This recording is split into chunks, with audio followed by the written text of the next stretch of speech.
My name is Morton head of the Department of Civil Construction and Environmental Engineering, and you'll hear a little bit more from me in a few minutes. I just want to welcome everybody and express how wonderful it is to have so many people together. It's been a long time, and miss being able to do gatherings like this. But to begin, I'd like to introduce Gray Talley. Gray has been serving as the president of our advisory board, and ask him to welcome you on behalf of the board.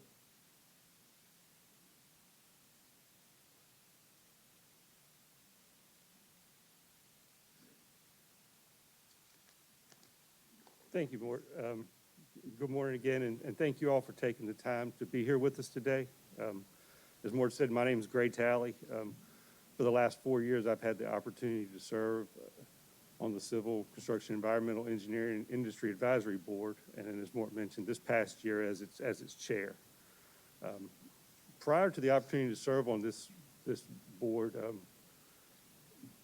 my relationship with the university has been as a student, where they prepared me to go out and be a professional, and then as an employer who looked to university to provide talented employees.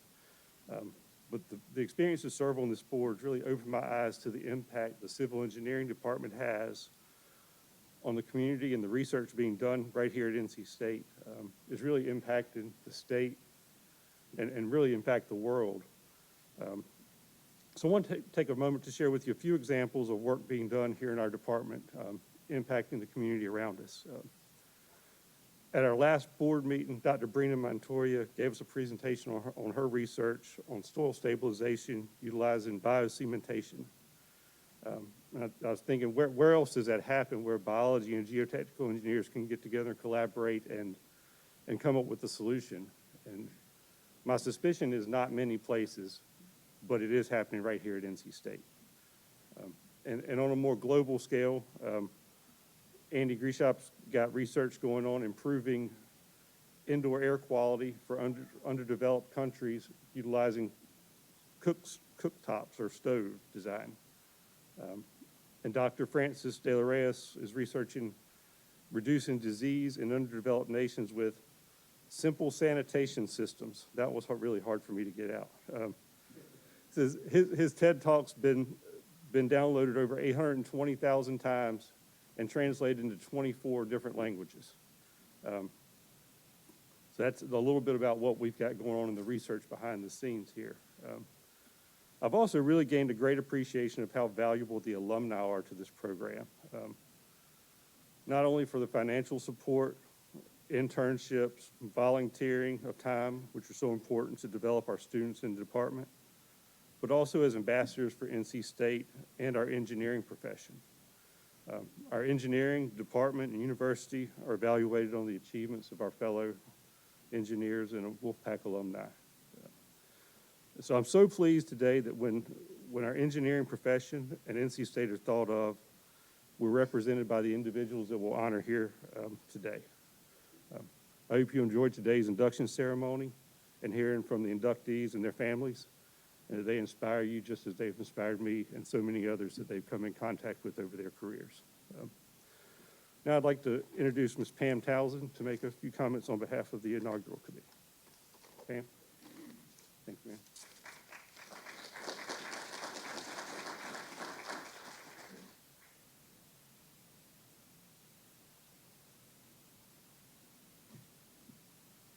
Guess I'm going to take my mask off. Well, good morning. And on behalf of the past Hall of Fame recipients, greetings to the 2020 and 2021 inductees and families to this inspiring ceremony. And I am so glad so many of us could actually be here today. What a concept. My name is Pam Townsend, and for me, there is no greater recognition or honor than having been inducted into this alma mater's Hall of Fame. And what is so special and truly an honor for me in welcoming you today is that my career has been touched by so many of the Hall of Fame inductees today in some way. And this group includes former professors, clients, industry colleagues who I have worked with in so many different ways, and trailblazers who, through the tremendous contributions to our profession and society, have paved the way for others to follow. Each of you has gone on to have an amazing career after your formative years in Mann Hall, and each of you should be very, very proud of your accomplishments. I know that your industry colleagues are. Congratulations. And I know that each of us is very proud to be a part of the legacy of the CCEE department. The contributions of this department to our world have been invaluable. The role the department grads has had on the transformation of this state over the years to one of the top economies in the world cannot be understated. In addition to turning out top graduates, the research from our department, as Gray highlighted, continues to play a key role in solving our world's grand challenges. Having faculty appointed to key national leadership positions and a recent visit from the U.S. Department of Transportation Secretary underscores the high level, thought leadership, and high regard of this department.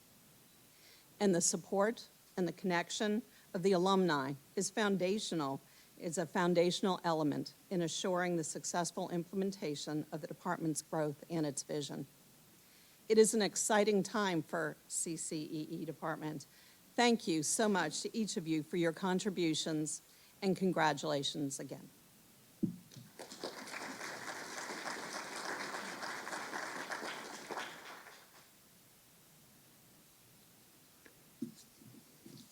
Thank you.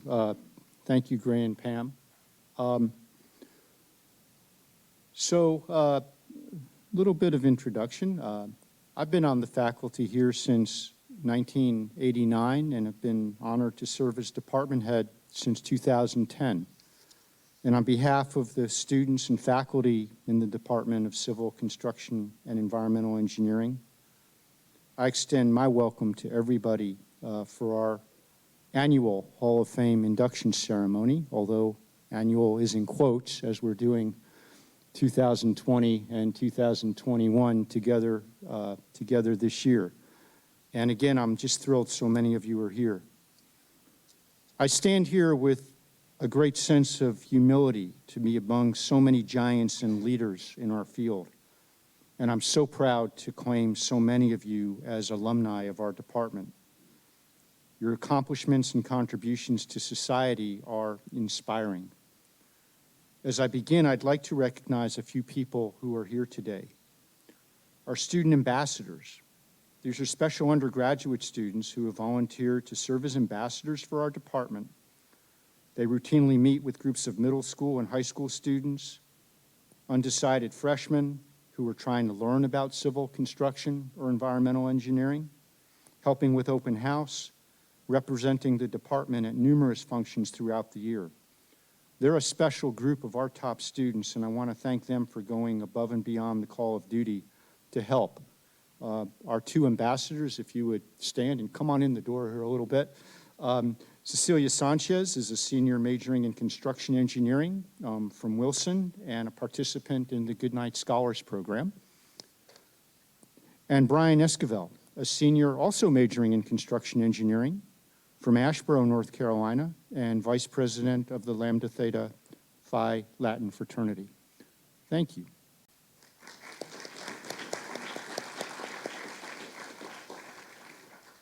I'd like to recognize a few of our faculty who are here today, both active and retired faculty. Jim Now, Mo Gabber, Harvey Walls, Downey Brill, Sami Ruskala, and Ali Hajbabe. And I hope I'm not missing anyone. No, okay. I am. And Joel Ducos, last but not least. Thank you for being here. You're so critical to our department. And some of our Hall of Fame members who are able to attend today. Gwen Futrell, Mike Creed, Pam Townsend, who you heard from, John Brantley, Smedes York. And I think I'm not missing anyone, am I? Good. And finally, members of our advisory board.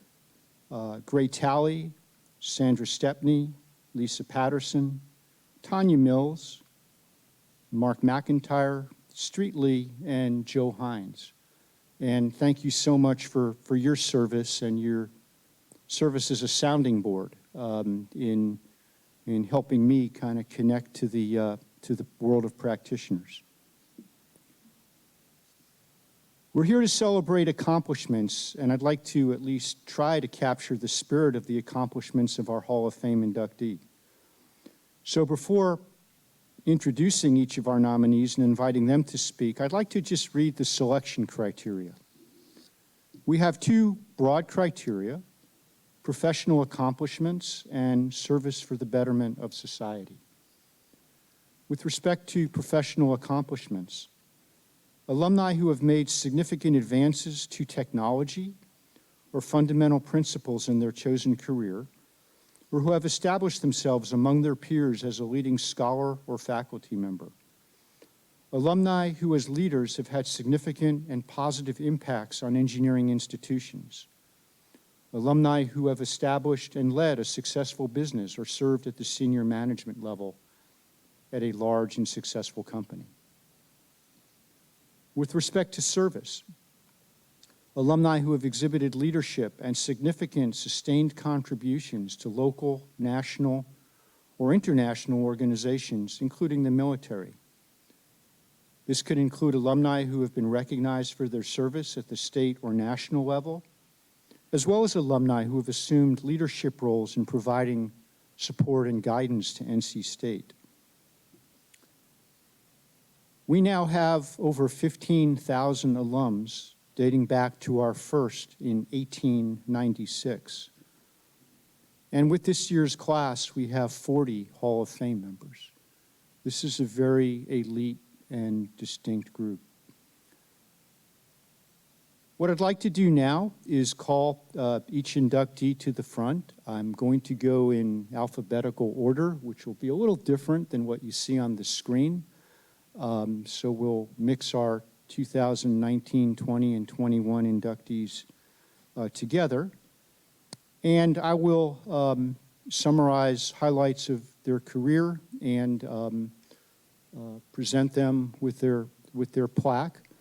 One logistical matter, we do have a photographer, Taylor Wanba, and she will make pictures available. So of course, feel free to take pictures, but we'll make sure to get pictures from our photographer as well. Our first inductee is Dr. Rafat Abdel Malek.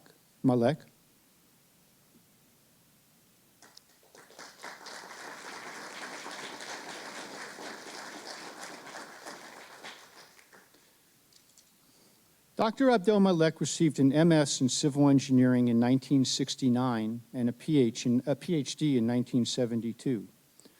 He is Vice Chairman Emeritus of MWH Global. He was the CEO of Harza Engineering prior to its merger with Montgomery Watson and the formation of MWH, one of the leading firms worldwide in water, energy, and infrastructure. He is an expert on hydropower and its sustainable development.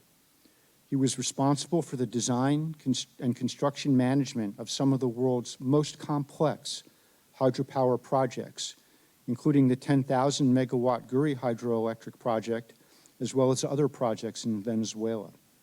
He served as a senior consultant for the Three Gorges Dam in China. In 2014, he was awarded the ASCE Rickey Medal for outstanding contributions to hydroelectric engineering, leadership in the delivery of the world's largest and most complex projects. He's also served as president of the International Hydropower Association for 6 years, an organization with a mission to advance sustainable hydropower by building and sharing knowledge on its role in renewable energy systems, freshwater management, and climate solutions. And I could go on for hours about each inductee, so I'm trying to balance time, but let me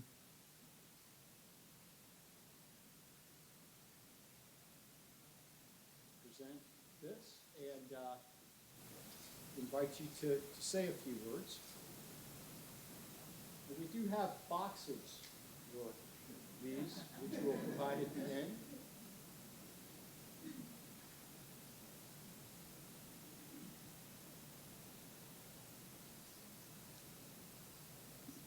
Well, thank you so much, Professor Barlatz, for this wonderful introduction. Allow me to recognize somebody that of the retired professors that were at my time. I'd like to ask Dr. Harvey Walls to show me where he is. I know he is in the crowd here. Harvey, thank you so much. Although I have never had a course with you, but you remind me of the good old days. Thank you so much for this.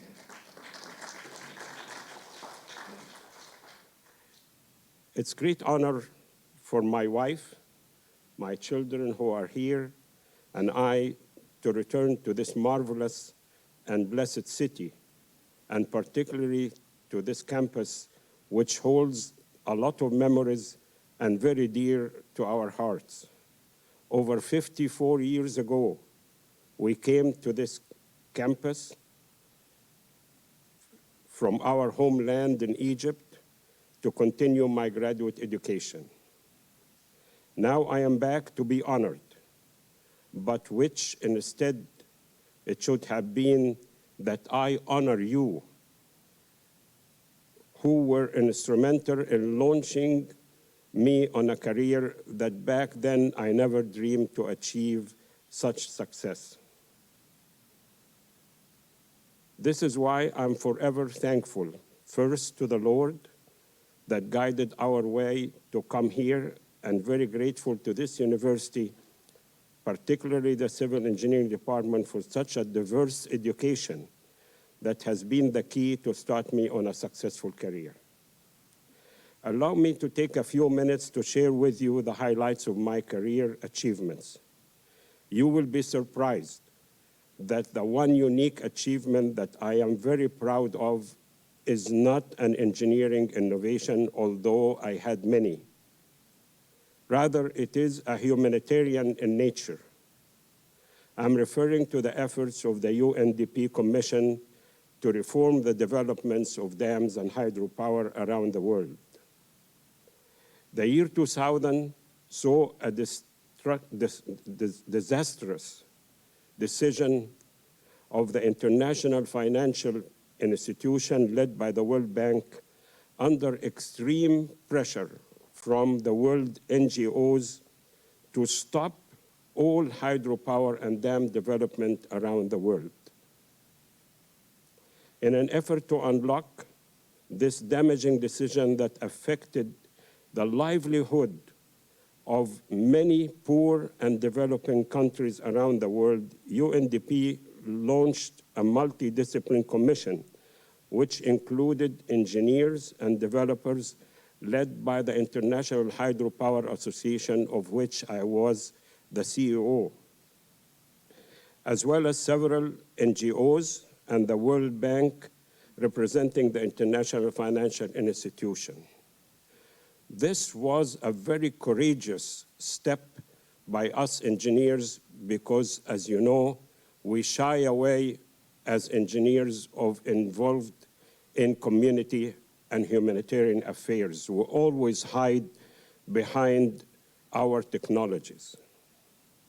The commission was convened, and after 8 years of tough and contentious deliberations, however, carried out under spirit of mutual respect and an atmosphere of cordial Christian behavior.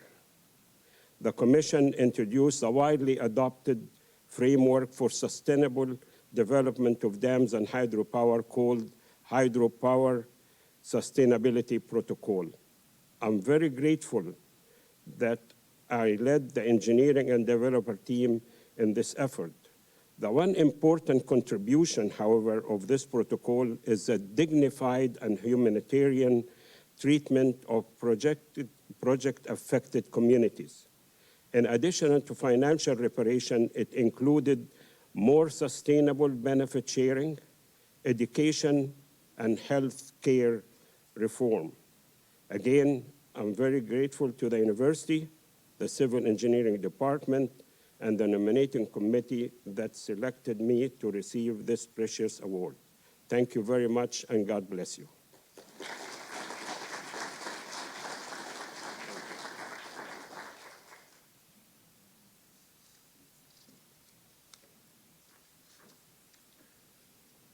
Our next inductee is Suzanne Beckstoffer, and before we bring her in remotely, let me say a little bit about her. Suzanne received her BS in civil engineering in 1982, and she spent her entire professional career at Newport News Shipbuilding, working her way up to Director of Engineering, University and Manufacturing Initiatives. She led the installation of a robotic steel fabrication equipment and directed a research and development program with a staff of close to 50. She was responsible for the migration of the design of an aircraft carrier to new software, a responsibility that required perfection, given its size, hundreds of millions of dollars, and importance. In 2015, she was elected Engineer of the Year by the Peninsula Engineers Council.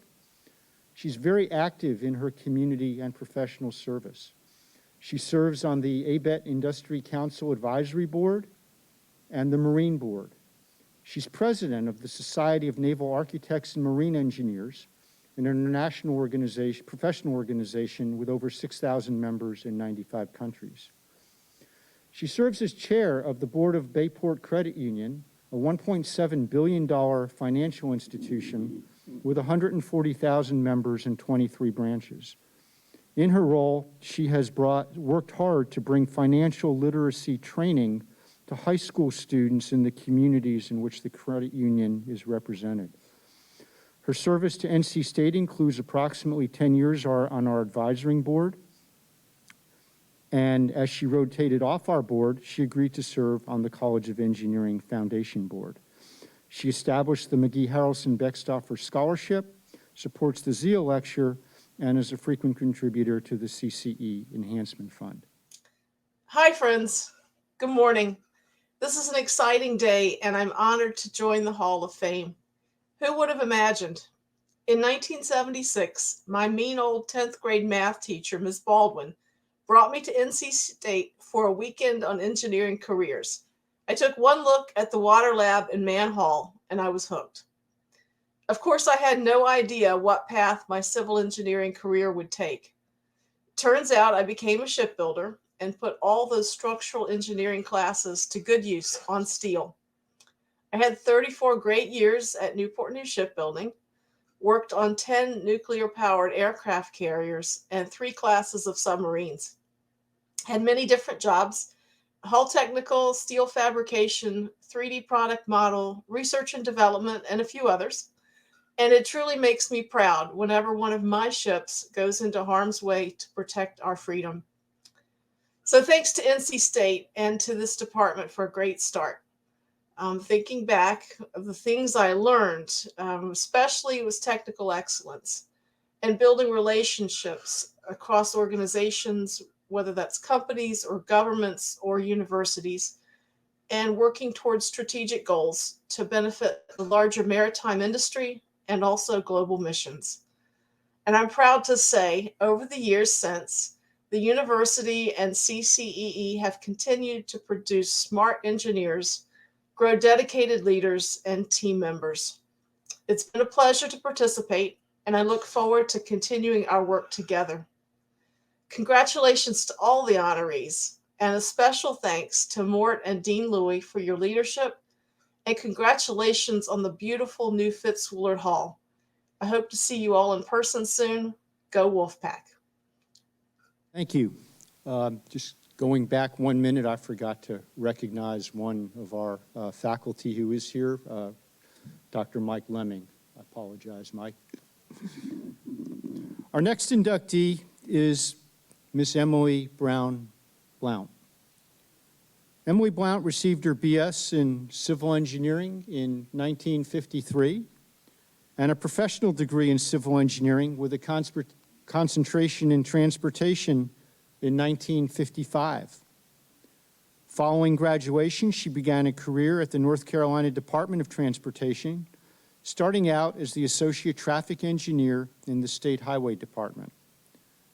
5 years after graduating, she became the first North Carolina woman registered as a professional engineer and as a professional land surveyor. She went on to have a 40-year career at DOT.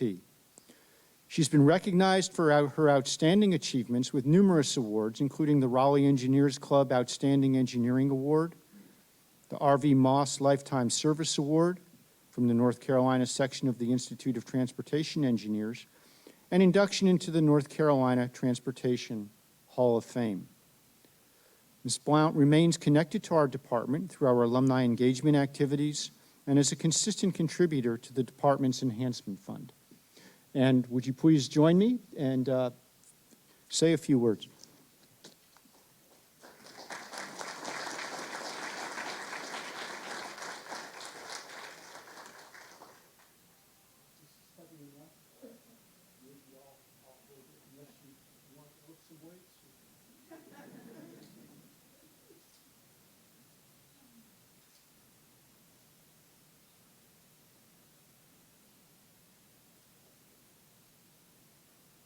Well, I'm just delighted to be here, and I'm glad I'm glad I'm here, and it's good to be here. I'm pleased and thrilled. I want to reminisce just a little bit on some of the fun things that my life has brought to me through the civil engineering department and the things that I've done. When I came here, there were 3 women that were studying science and engineering, and one was going into physics, and one was in the School of Architecture, and I was in the civil engineering department, and I had as you have been told, I've had my 2 degrees and graduated. Was fortunate to be here when Professor Babcock came down to start the transportation section in civil engineering, which was what I wanted to do. I like the aspect of the safety and the improvement. And the president, of course, at that time was developing the road systems in North Carolina, and I love that. And I was able to go with the ITE's study group to Europe right after the war was over.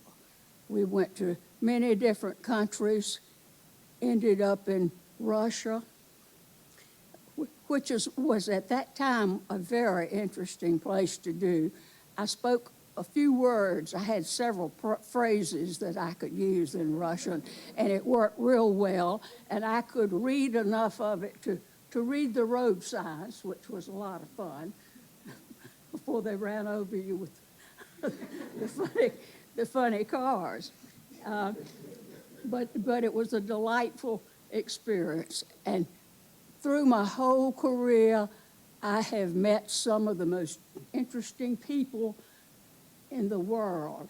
I just kind of bumped into them. It wasn't intentional. I was coming back from the Orient on the airplane through California, and there was 1 seat left on the airplane, and who would sit beside my empty seat but the chief mechanical engineer of the Hubble telescope.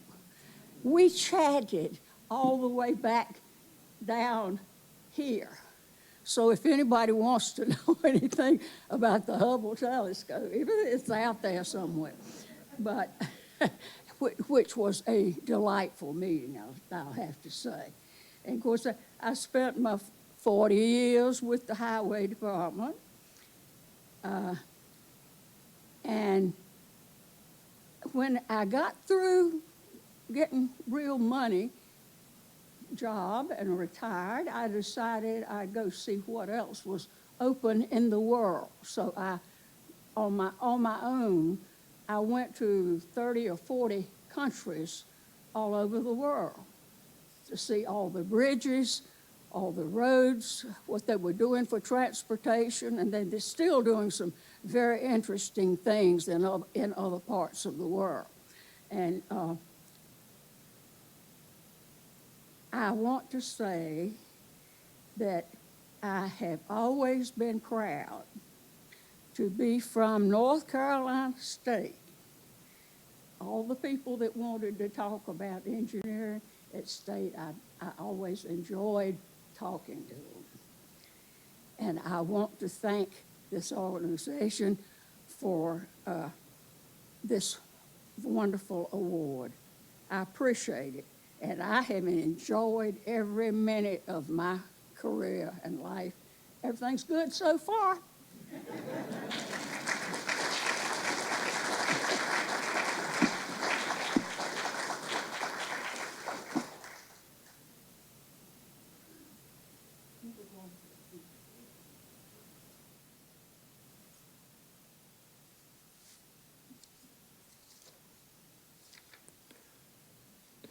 Our next inductee is Mr. Otis Crowder, and he'll be joining us virtually in just a moment. Otis Crowder received a BS in Civil Engineering Construction Option in 1970. He then joined his family business, Crowder Construction, and went on to serve as president, chairman, and board member of the company and its subsidiaries. He prides himself on the company's mission statement.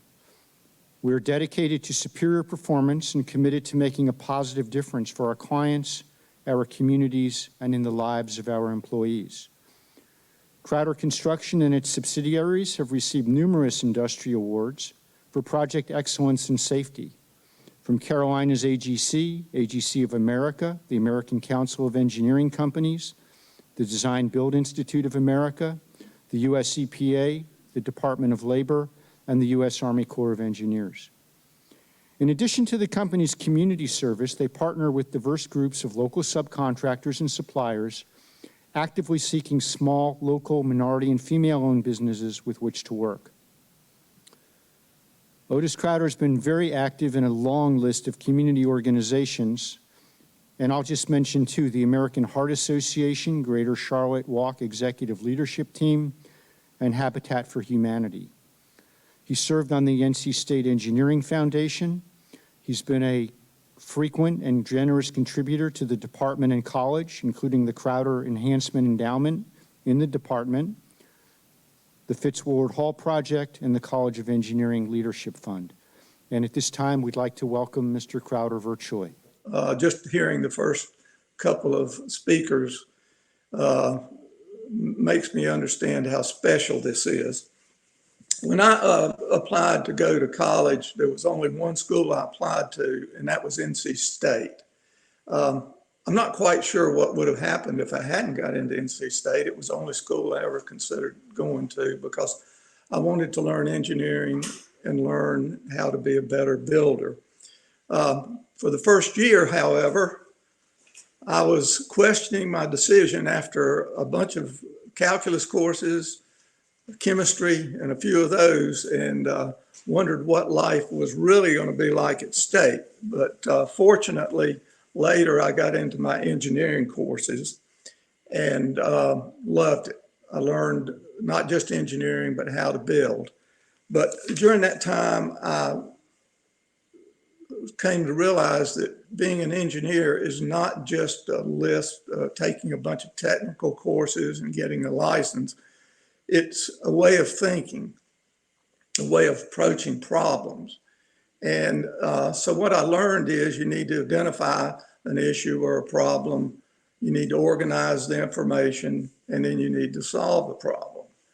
And although I've used this in my career as a builder, I've also been able to use this in my business career. And I think that the lessons I learned and the processes of thinking as an engineer were vital to the success of our company.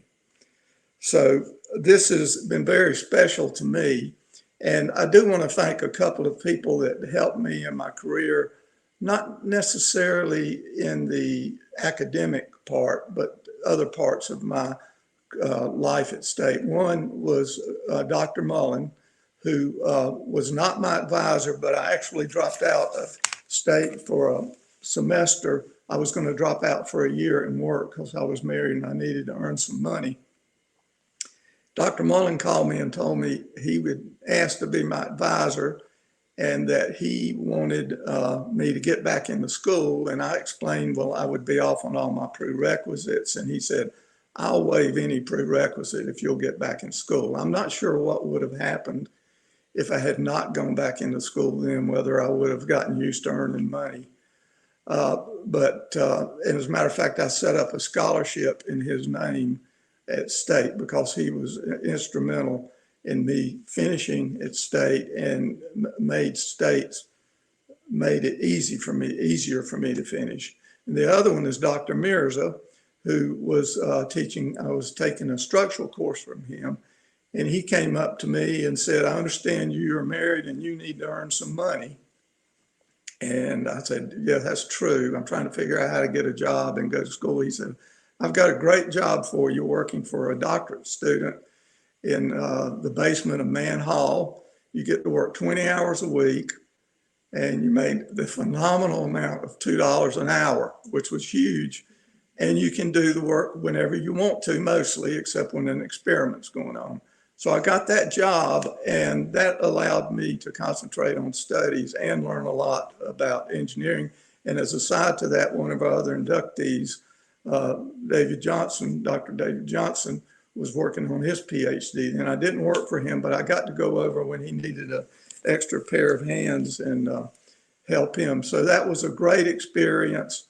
What I learned at State has been vital to our business and me in my personal life. So I want to thank State for that. And I'm very impressed by all the inductees. It's a great honor. And I only have one more thing to say. And let's see if I can get this up here. Go State. Enjoy the groundbreakings and dedications.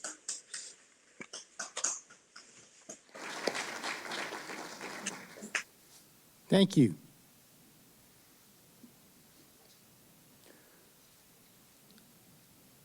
Our next inductee is Mr. Michael Gwen. Mike received his BS in civil engineering in 1980 and a master's in 1984. He had nearly a 40-year career in the construction industry, starting in 1981 at Paul N. Howard, and served in numerous leadership roles at construction companies such as J. Jones Construction, Fluor, Leidos, the Benham Company, literally overseeing billions of dollars in projects worldwide. Mike retired in 2020 as group president of Haskell's Federal Healthcare and Energy Group. Mike, come on up while I'm speaking. Sorry, I should have invited speakers to come. Mr. Gwen has been involved in many engineering organizations, including as an ASCE Fellow, the ASCE Construction Institute's Construction Engineering Education Committee, the Board of Advisors for the Construction Industry Institute, and the National Council of Examiners for Engineering and Surveying Civil Professional Engineers Exam. And I'd like to add that these are thankless but critical jobs to our education program. And I know they include any number of Saturdays at Clemson.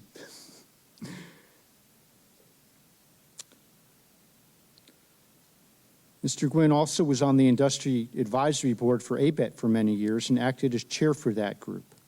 And it's so important for people like Mike who understand our discipline and what universities do well to be representing us to our ABET accreditation board. Mr. Gwen's been a longtime supporter of the department, serving on and chairing the Industrial Advisory Board. And on a personal note, I'd been chair for about 2 weeks in August 2010 when Mike called and said, we should just talk, I'll come down. And he drove from Charlotte so we could have dinner and he could see how he could help as I got started. He established the Mike Banks Gwen Scholarship Endowment in 2016 for need-based undergraduates interested in construction engineering and management. And on a personal note, Mike took my class in environmental chemistry as a distance education student in 1992. At the time, he was on assignment in a small island in the Western Pacific. He would receive lectures by videotape once a week, and he would typically turn in his homework assignments before my on-campus students.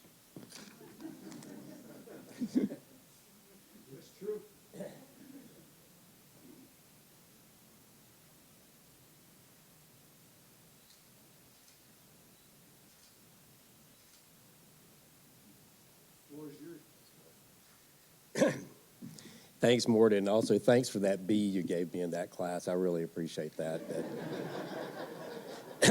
On a more serious note, thanks for being my advisor when I pursued my master's degree. You were a big help to me, and thanks for your leadership of the department for the last 10-plus years. I know we all appreciate what you've done for the department, what you've done for the university in general. So this is an amazing honor for me. It's certainly an honor that means the world to me. I can't imagine anything that would be better. When I look at the people that are part of this group, it's actually quite humbling. Morton mentioned a couple of construction companies that I worked for. Paul Howard's a member of this group, and Johnny Jones was the great-grandson or the grandson of James Addison Jones that started J.A. Jones Construction Company, and he's a member of this group. Morton mentioned some of my outside activities. David Johnston drafted me into most of those, if not all. I always appreciated David's leadership and his drive in pushing construction engineering education for our industry. So all those experiences were very rewarding, David. Thank you for that. I noticed that Dr. Malcolm is an inductee this time. He gave me my first hard lesson, as a lot of you may remember, in learning how to think like an engineer, which I won't go into details, but it cost me 15 points on an exam. So, you know, and then so many members that I served on the industry advisory board here with the department that are members of this group. Just a great group of people, outstanding professionals, and many that have done a tremendous amount for this university. So it's an honor to be part of that group of people. I need to thank a few people. First and foremost, I need to thank my parents, who I think may be watching at this time. They gave me the encouragement and the support to pursue an engineering degree at NC State. Like Otis, this was the only school I applied to. I didn't have a backup plan, but it all worked out. You know, getting an engineering degree from NC State is a very special thing. It sets you up for success in the long run if you're willing to use it and take the risk out there and push the envelope. It's been a great, provided a great platform for me in my career, and it's one of the reasons why I love this place so much. I also want to thank all the people I worked with throughout my career, because it was always about the team success and team engagement and team involvement, and we pursued or delivered projects in over 60 countries throughout my career. So I couldn't have done anything without all of them, of course. And finally, I want to thank my wife, Claire, who's here with me today, and my daughters, Madeline and Mayron, who are watching. I certainly couldn't have done anything without them. So in my mind, this honor is also belongs to them as well. So thank you again, and congratulations to all the inductees.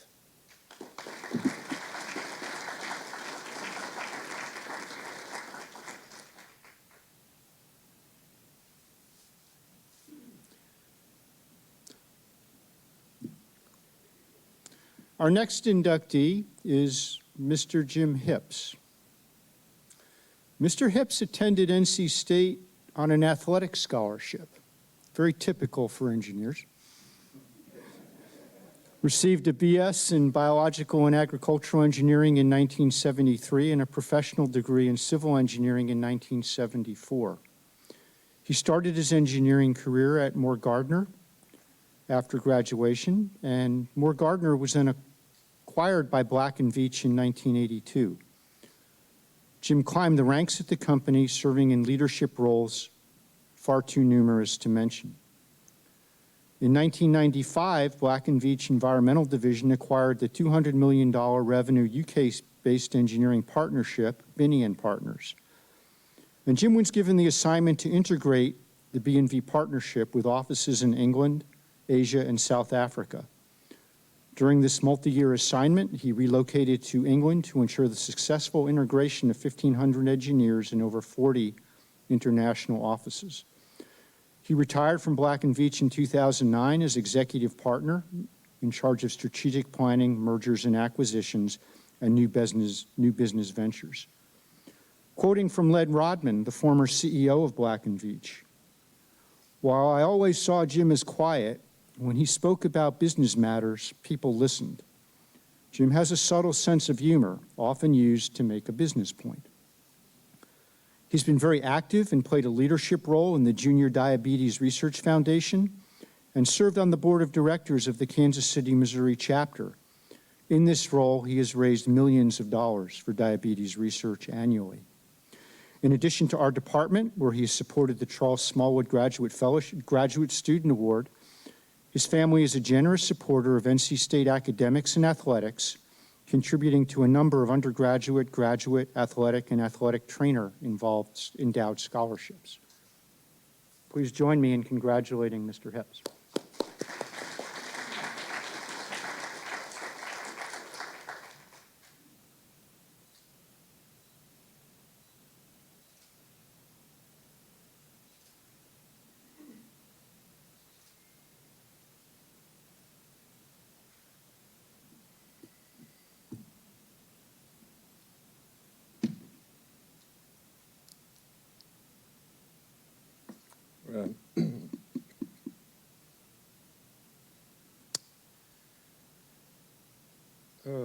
First of all, I'd like to talk about things I'm thankful about.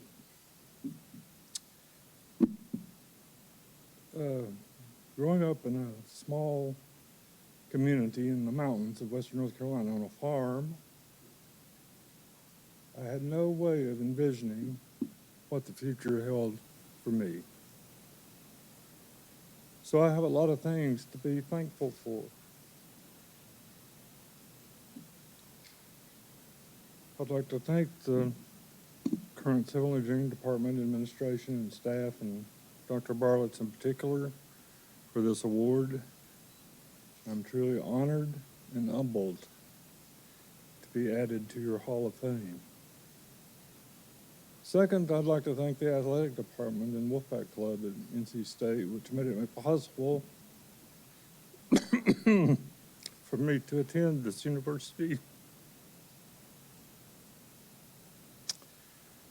Then I'd like to thank some of the faculty members at the time that I attended. In the bio and agricultural engineering department, there was Dr. Frank Humanick, Dr. Michael Overcash, Dr. Henry Ditmas-Boyne. And in the civil sanitary program, graduate program here in the civil department, there was Dr. Charles Smallwood and Dr. Newton B. Colston. Dr. Colston and Dr. Malcolm, who I note is on the list of inductees today, were colleagues, and they were pioneers in the emerging field of stormwater management in the early 70s and 80s. And Dr. Colston, and in particular, had a major impact on my career and my life. He helped me get into the consulting engineering profession. He went to work at Moore Gardner & Associates and encouraged them to hire me when I graduated, and they did so. He also introduced me to my wife, Kathleen. So you say I have a lot to be thankful for. There are literally at least 100 or more other faculty members that should be mentioned, but I can't recall all their names at this point. But let it be known that every one of them made some contribution to my progress as an engineer. Next, I'd like to be thankful for my employers. You know, Moore Gardner and Associates, which is a regional North Carolina firm, hired me, gave me my initial engineering training. It was a small enough firm that you could advance rapidly within the firm as you learned, and it was also had excellent leadership. Richard H. Moore was one of the last engineering graduates of the school over here on the other side of Research Triangle Park. He was a University of North Carolina civil engineer. So, but he was a fine man and a fine engineer and a fine leader and a great mentor to learn from. Then in early 1980s, we were acquired by Black & Veatch Engineers and Architects out of Kansas City, Missouri, which was a much larger firm. They had thousands of employees where we had several hundred at Moore Gardner. I was also fortunate to come into there because usually acquired firms are not treated kind of like redheaded stepchildren. But Black & Veatch was different in that regard and brought the firm in, and it continued to grow and prosper. And certainly I was given every opportunity to advance within the organization and did so. Of all the things about my employers I'm most proud of, though, was our motto or our tagline at Black & Veatch, building a world of difference. Because ultimately, that's what it's all about. I was in the environmental sector of Black & Veatch's business. We had a number of different sectors. The thing I'm most proud of, you know, I worked on projects literally all across the world, ranging from billions of dollars in scope to hundreds of dollars in scope. The thing I was most proud of was the fact that literally 25% of the Earth's population is touched by Black & Veatch projects every day in water or wastewater treatment. Those of you who are familiar with the situation overseas recognize that infant mortality, the primary driver of that is waterborne disease. So the fact I'm most proud of is the water and waste treatment services we brought to rural, poor communities all across the globe through our engineering services. And we developed tools, techniques, construction methods using local indigenous labor instead of big mechanical construction equipment like we all see here every day and are very familiar with. So next, I'm thankful for my family. My parents, Robert and Eileen Hips, they nurtured me, set my moral compass. My mother induced in me a lifelong love of reading and learning.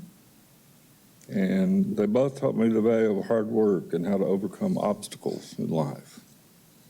I'd like to thank my wife, Kathleen Tobin Hips, who has been a faithful companion to me in this journey, a wonderful wife and a wonderful mother to our two children, Robert, who's with us today, and Emily, who is not, but is with us in our hearts.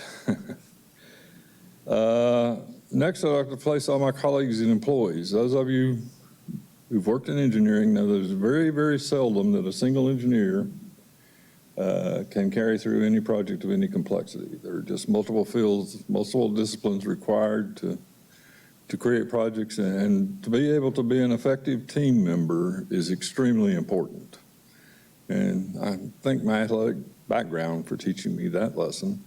But you know, at times you assume a leadership role, and at times you assume the followership role. And it's important that you're effective in either of those roles if you're going to have successful projects. Next, I'm thankful for my clients. You know, they were patient.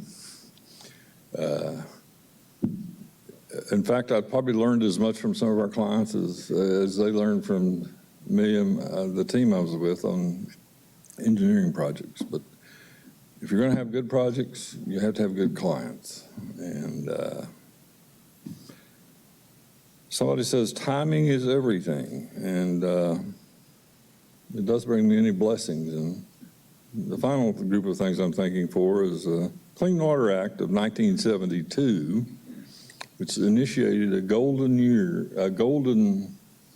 half a century, basically, of environmental improvement in this country, and prodded other countries around the world to spend money as well on improving the general state of our environment. That was a landmark piece of legislation that was passed. It was passed just as I was beginning my career and transitioned to be from a sanitary engineer to an environmental engineer. So I think most of all, I think Lou Holtz, who was one of my coaches here at NC State, said, we have success when preparation meets opportunity. And NC State provided the preparation, and the general environment in which I work provided the opportunity. So thank you all. Thank you, Dr. Bartlett. Thank you, colleagues. I'm honored to be a member.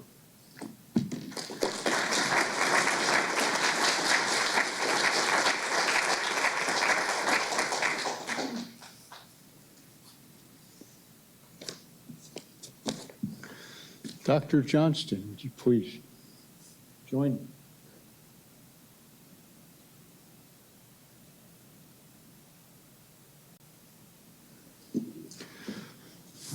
Dr. David Johnston received a BS in Civil Engineering Construction option in 1966, went on to receive an MS and then a PhD in our department in 1972. He started on the faculty in 1977 and retired as Edgar Wissaker Distinguished Professor. During his time in the department, he helped to establish and solidify our construction specialty area, which has grown to include typically 35 to 40 students and 4 graduate faculty. He's provided tremendous leadership to our construction program, helping us through our ABET accreditation for nearly 40 years. In the 90s, when we opened our construction facilities lab, David was asked to coordinate the move and recognized that the building was good, we needed equipment. He then led a $2.9 million NSF academic research infrastructure proposal that was successful and the largest grant in the department's history at the time. He served as our associate head for graduate programs for a decade and took tremendous responsibility in a very challenging position. He received the ASCE Roebling Award in 2013 in recognition of outstanding contributions to the advancement of construction engineering. In 2019, he received the Distinguished Examination Service Award from the National Council of Examiners for Engineering and Surveying. And as indicated earlier, David and Mike kept good company in Clemson on Saturdays working on our accreditation programs. He's held many leadership roles in professional organizations.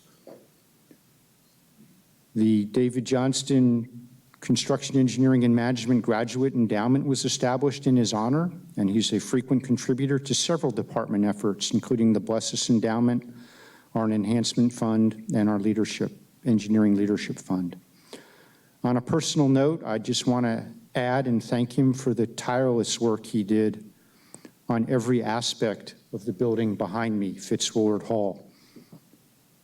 He managed hundreds, if not thousands, of logistical items, solved problems, was attentive and thoughtful, and served as a calming influence. I can say with confidence that Fitzwillard Hall is a better building because of his dedication to its design. Thank you.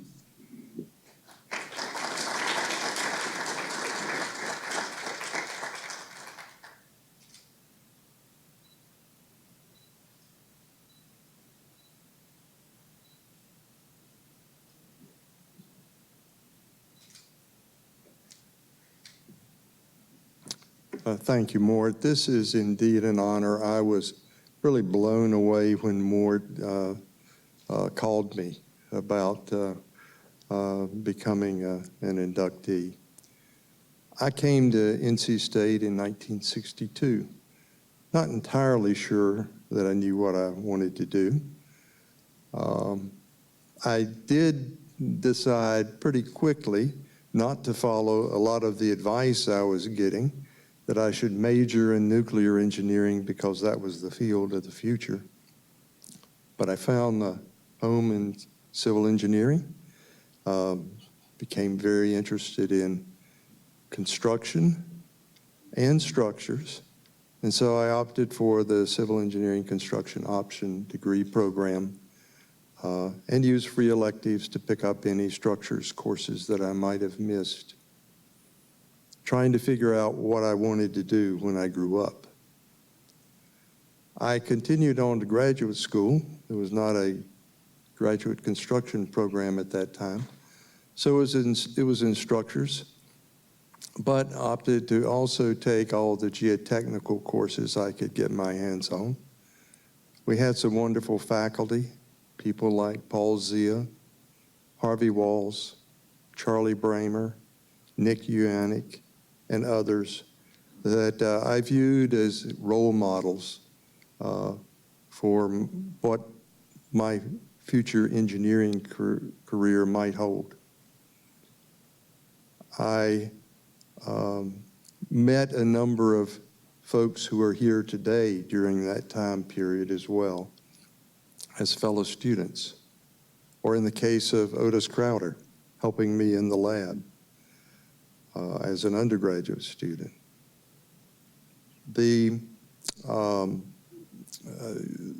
However, I had never intended to be in academia.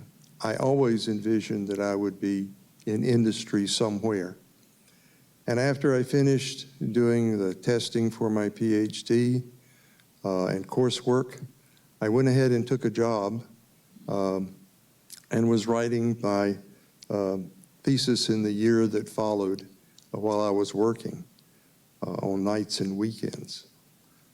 I sought out a firm that would give me experience in that mixture of construction engineering and structural engineering to help me again figure out what I wanted to do when I grew up. It was a firm outside New York. They had clients that included contractors, large engineering design firms in New York City, utilities, a couple of DOTs. After 3 years, interestingly enough, it was a graduate course in differential equations that I had taken that led to me being elevated as one of the 4 partners in the firm. You never know from your education exactly what you'll need out of all that array of things that you learn. Of course, the most important thing that you learn is how to solve problems. Identify what the problem is, what you don't know, what you need to find out, who you need to turn to solve the problem. That's what engineering education is so good at. After I became a partner in the firm, life was good. And then one day, Paul Zia gave me a call, my former advisor, and said, hey, we've got a new position. It's to help start the graduate program in construction engineering. And implicit in his call, although he did not say it, was, don't you want to slash your income and become a faculty member? It was a hard decision, but it was an opportunity to get back to North Carolina, and there were family reasons that we wanted to do that. So we decided to make the leap, knowing from talking with my other partners that I could return at any time if it didn't work out. Well, it worked out. The research fell into place. It was much like business that I had learned.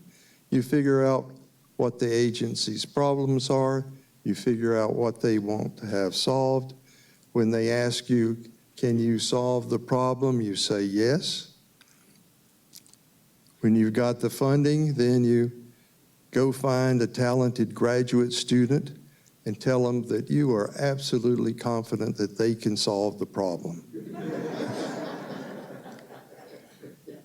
The teaching was a little slower to fall into place as a good job. The content was always there, but I know with the 8 o'clock classes I love to teach that I put a lot of students to sleep at 8 o'clock in the morning, and I apologize for that. But eventually that improved also. Along the way, I encountered problems, accreditation issues, the lack of a good path for our construction engineering students in the PE exam, and I wanted to change those. When you face these problems, it's best to work as a team with industry. And so I looked for people for industry who could help sell the issue. And Mike Gwen kept stepping forward. He was a wonderful partner, eloquent in selling the issue to the folks on the industry side of the panels we had to work with. And so we were able to accomplish some things that had a national impact.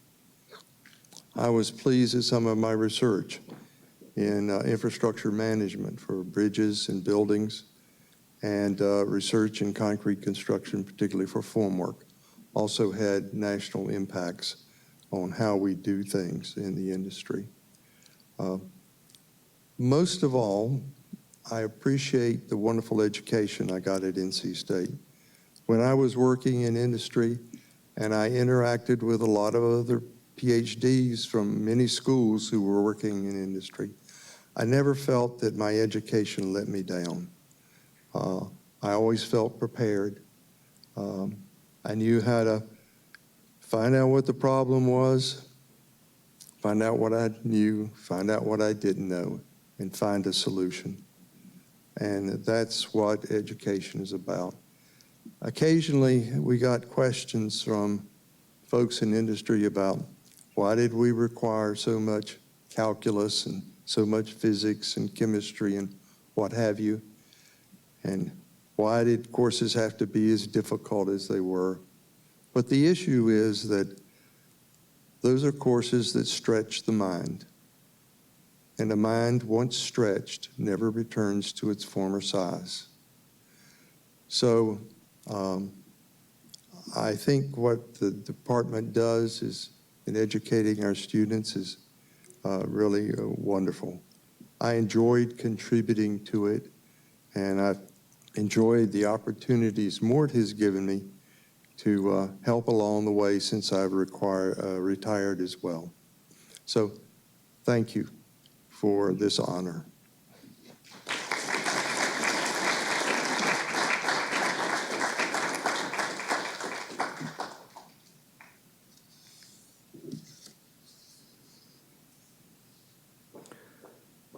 Our next inductee is Dr. Rooney Malcolm, who will be represented by his daughter, Julie Trotter.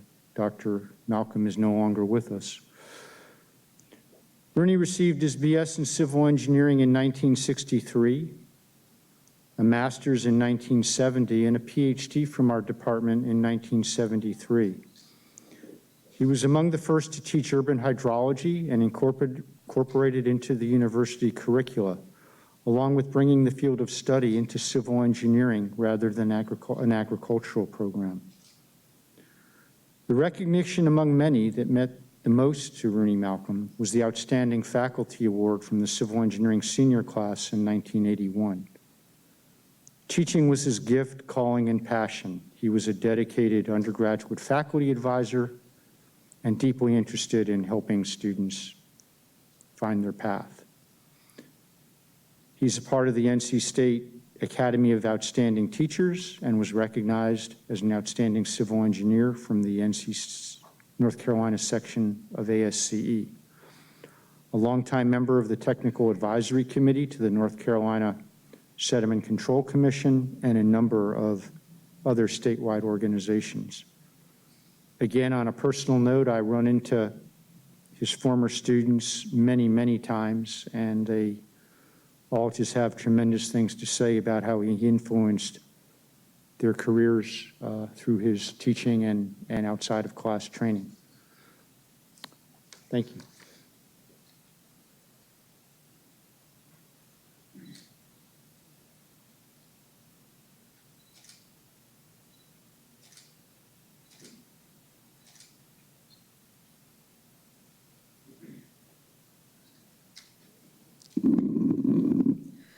Good morning. We are so honored to represent my father here.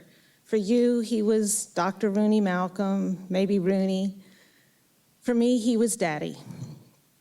And I had always expected to follow him into a civil engineer career. I started at NC State in 1982. And that didn't turn out to be the place that I followed my father. I'm now a member of the Air Force Institute of Technology faculty teaching. I had no idea, and I would have told you there was no way that would have been the thing I did to follow my father. He inspired in all of us a love for learning, a need to solve a problem, to figure out, to think it through. As Mike Gwen suggested, he wanted you to think as an engineer. He wanted his students to have practical, applicable education. He wanted to build great engineers for the state of North Carolina and everywhere else. He was proud of his students. He was proud to be a part of the faculty here at NC State. Thank you so much for this honor. And I want to be sure and thank Everett Knight, who could not be here this morning, who reached out to my sister and I when he wanted to help put together the package for Daddy. And we are very grateful. We are very grateful to the committee for this honor. Daddy would be very honored and humbled to be part of this group. I also want to recognize Nona Malcolm Mason, his wife, and now Woody Mason's wife. You may not know Woody, but Daddy did well. Woody started Daddy's adventure at NC State in 1954 with him. They have been friends always, and Daddy would say that he couldn't have done the work with the students without Mom's support. So thank you to her for all of the students she welcomed, all of the support she gave. Daddy was very proud of his students, and he wanted them to know he cared. He cared about every student he taught. He loved teaching. He loved his family. He was very proud of his granddaughters. He brought them to NC State every time they came to visit, developing a love for NC State in them and encouraging them to go on to solve things and learn. And his young middle granddaughter graduated from NC State in 2009. So thank you for honoring his legacy. Carry on the desire to learn and to teach others. That was his joy and passion in life.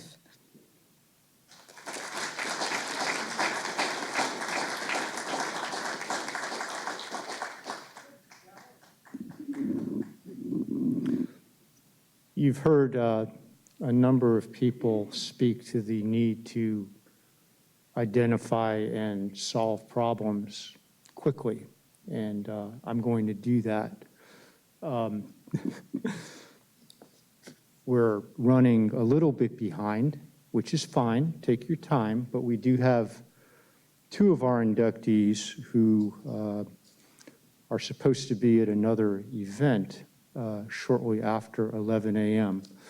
So I'm going to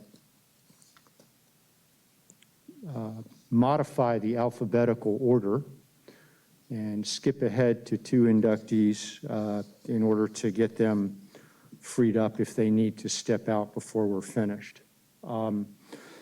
First is Rear Admiral Douglas Morton. Mr. Morton received a BS in Civil Engineering in 1983, an MS in Civil Engineering from Georgia Tech, and then a master's degree in the National Resource Strategy from Industrial College of the Armed Forces. He had a 33-year career with the Navy Civil Engineer Corps. He led the Seabees deploying overseas in both peacekeeping and wartime missions.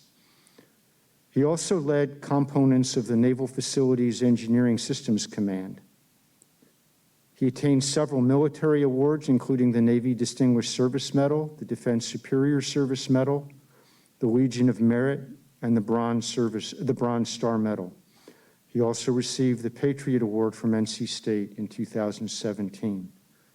As I mentioned, he retired as a Rear Admiral, and NC State is most fortunate to have him as our Associate Vice Chancellor for Facilities, responsible for every facility on campus. He's been a loyal supporter of the department and university, contributing to our Enhancement Fund, the College of Engineering Leadership Fund, the Alumni Association, Fitzward Hall, and the university's greatest needs.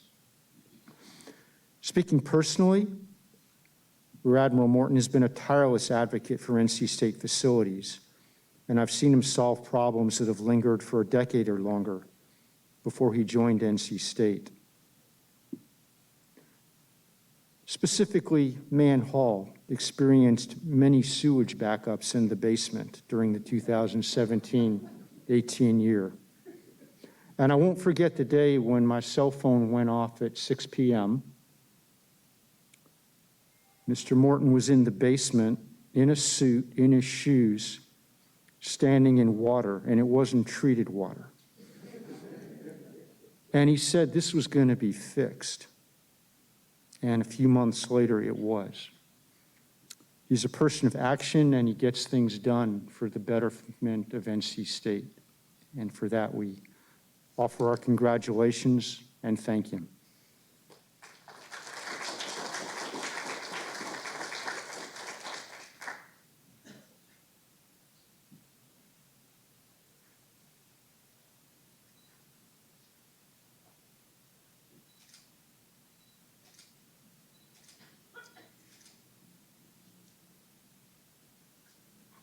Thank you, Dr. Barlas. I am humbled to be in the company of so many remarkable engineers and public servants. I'm also very thankful that the lights are on and that you're fairly comfortable in this room. If not, I would hear about it on my cell phone. So, first I want to thank my parents, Jim and Shirley Morton.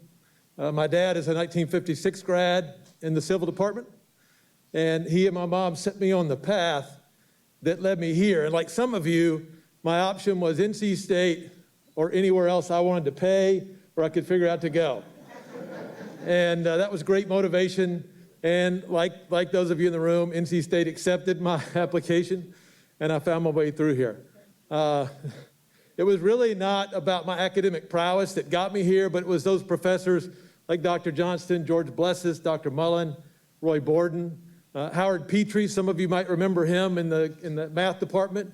Thank God he was there because I wasn't very good at math, but he brought me through it. But it was what NC State gave me as a foundation. I cannot forget my study partner here, my wife Margaret, who knew I wasn't that good of a student and that our dates mainly consisted of time in DHL Library, where we made our way through. But when I joined the Navy, and again, my father also had an influence there. He swore me into the Navy as I graduated from NC State as a naval officer himself. And we thought we might do a couple of 3 years there and then find our way back to either Margaret's hometown or mine to do something else. And again, 33 years later, we found ourselves retiring from that same institution. The people were really the motivation to do what I did in the Navy and for service to our country. And I gotta tell you that today, there are 300,000 plus sailors, many of them serving on Suzanne's ships. and I learned to call them ships. I would probably call them boats otherwise. I served one day on a naval vessel in 33 years. If you want to know how to do that, you've got to go through the civil engineering department first, because I didn't have to serve on a ship, but I did deploy with the Navy Seabees, as Mort said, the construction battalions. Remarkable people. Those young people serving on those ships, those young people serving all over the country today in places none of you want to visit, that you might read about, they keep our country as it is, free and safe. And so I'm really thankful to them for lifting me up as a leader in the military through all that time. I got to see places I never imagined seeing, some of which I might want to go back to, but most not, and working on things that were impactful in ways that I could not have imagined as a student. So I'm deeply grateful for the faculty in this department, for what they gave to me. Again, Dr. Johnston, I did not sleep through your class, I promise. He and George Blesses were a godsend to me as I was trying to navigate my way through civil engineering and found, again, a passion in the construction curriculum. I want to thank both the Dean and Dr. Barlas for really bringing me here. Dr. Barlas knows his influence on getting me back to NC State as I retired from the Navy. And I tell my staff every day, to love what you do in a place that you love is just a remarkable thing. And so I'm that. I really wish this blind was up so I could have a picture taken where my building is behind me, or our building, excuse me, is behind me, but it too works, yeah. So again, I'm deeply humbled to be with this group, and I thank you for this honor, and I look forward to continued service with the department at NC State. Go Pack.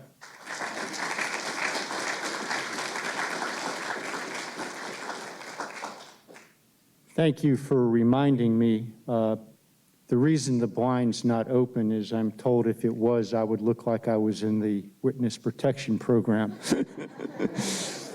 which I'm not.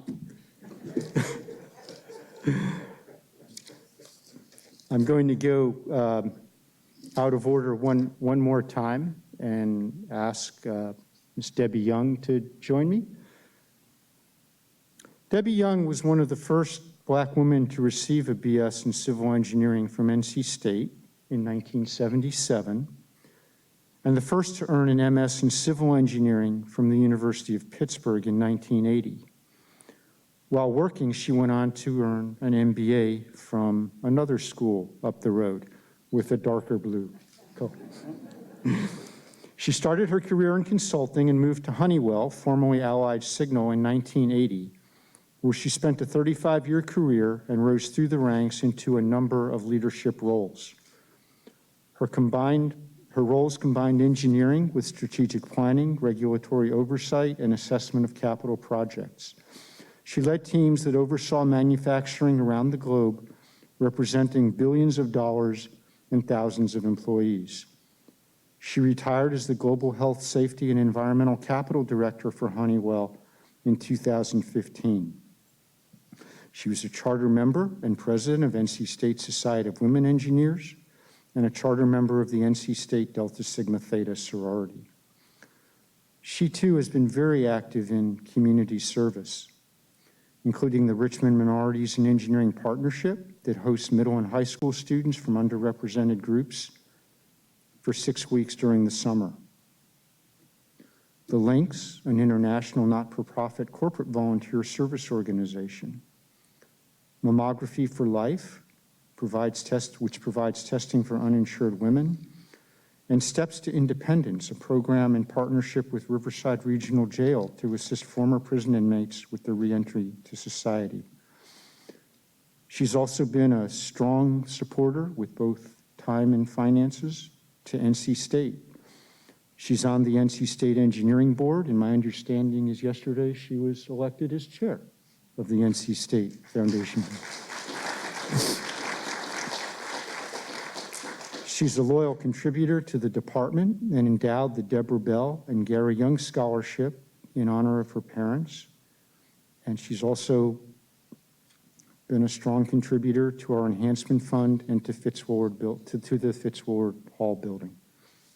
Please join me in congratulating Debbie.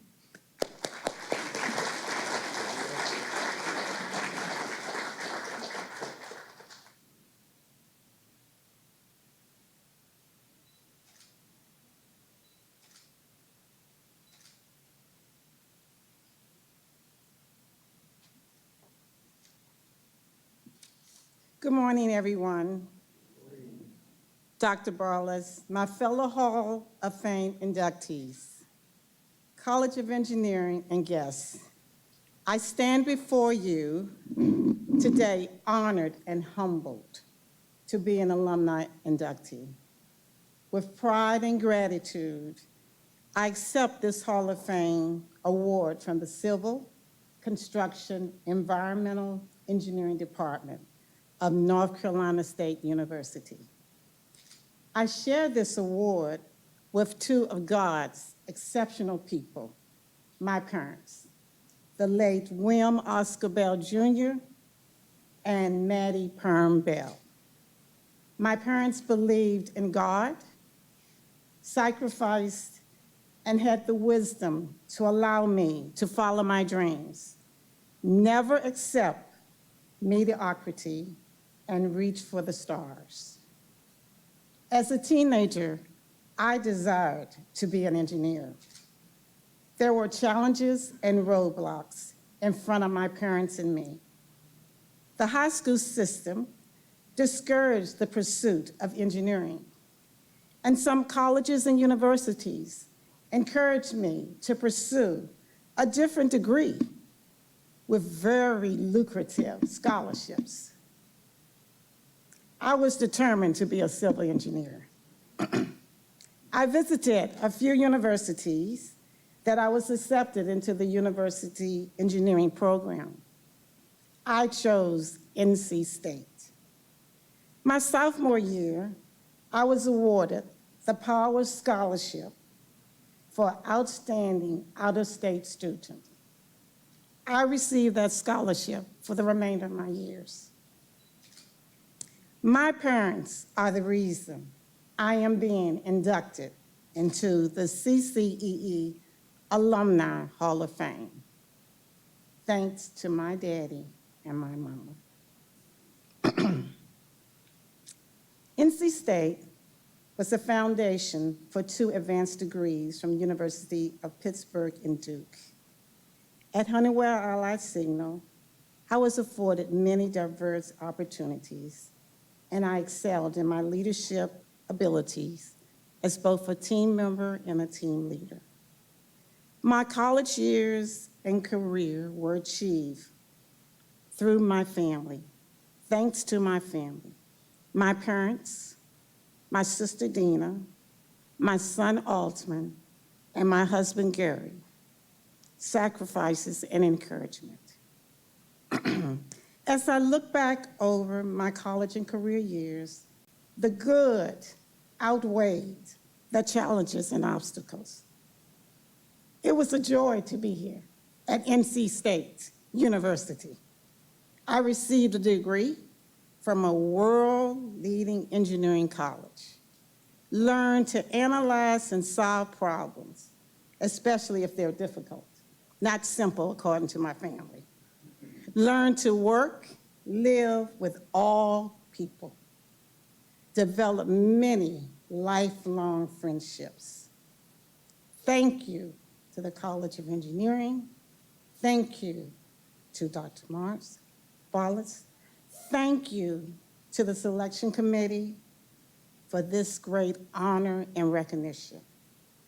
I will always cherish this day. This day is really special to me, as Dr. Barlas has just said. As of yesterday, I am the president, starting January the 1st, 2022, of the NC State Engineering Foundation. So this week has been very special, and I want to thank all my foundation members who are here, not only as inductees, but members of the foundation board, and supported me and mentorship me during those terms. Thank you. Thanks again to my family. They don't want to do this, but will you all please stand? My mother, Maddie Bell, my son and his wife, Joy, my sister, her husband, Mark, and her daughter, Autumn, my cousin, Carrie Brown, and my one and only Gary Young, my husband. I want to also thank some friends, my true friends from NC State, those lifelong friendships that I developed, Randy and Loft Jenkins. And I want to recognize one special person here, Brian Campbell. Brian Campbell used to be the executive director of the NC State Foundation. And the reason that we're here today in the Hall of Fame is because of Brian Campbell. Brian, please stand. This was one of Brian's brainchilds, to have a Hall of Fame in our engineering. And we started, I don't know if you remember, we started having the Hall of Fames and we had picnics on the lawn before we had the great building behind us. So Brian, thank you. I'm here because you came up with the idea, because of my parents, and because of all the people at NC State that supported me over the years. Thank you and have a great day. And I apologize, I must leave.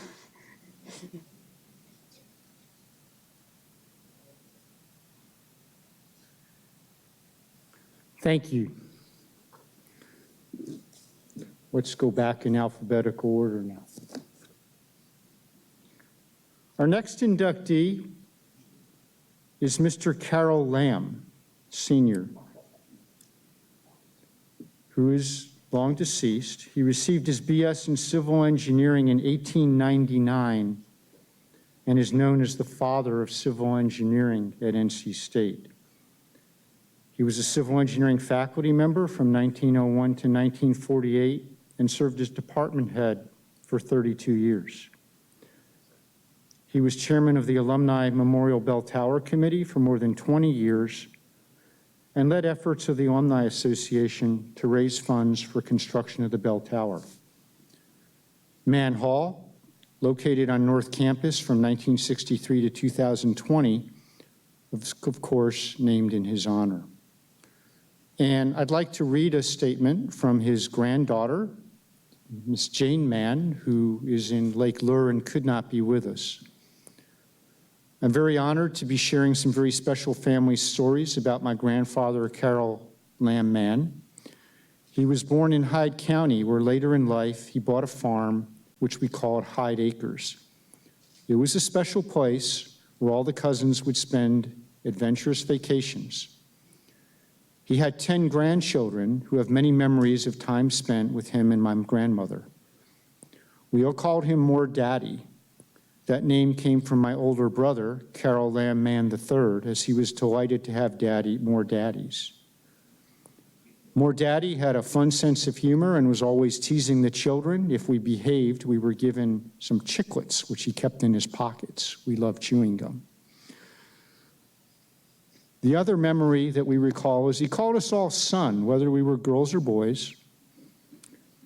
And he referred to his wife, whose name was Unita, as Queenie. Another special time that we can probably relate to is that he had the key to the bell tower on his keychain. And on special occasions would take us there to marvel at the inside, which was very beautiful. All through the years, we called it More Daddy's Bell Tower. Another special time was when he allowed us to go down to the basement that was filled with many wooden shelves stored with maps and surveys of the land in Raleigh. He was instrumental in the development of our beautiful city. In closing, he was a very gentle and kind grandfather who loved us all and adored my beautiful grandmother, who we called Nini. A thank you from all of the grandchildren and great-grandchildren for this wonderful honor. We're proud of him and all he has given to NC State and the state of North Carolina.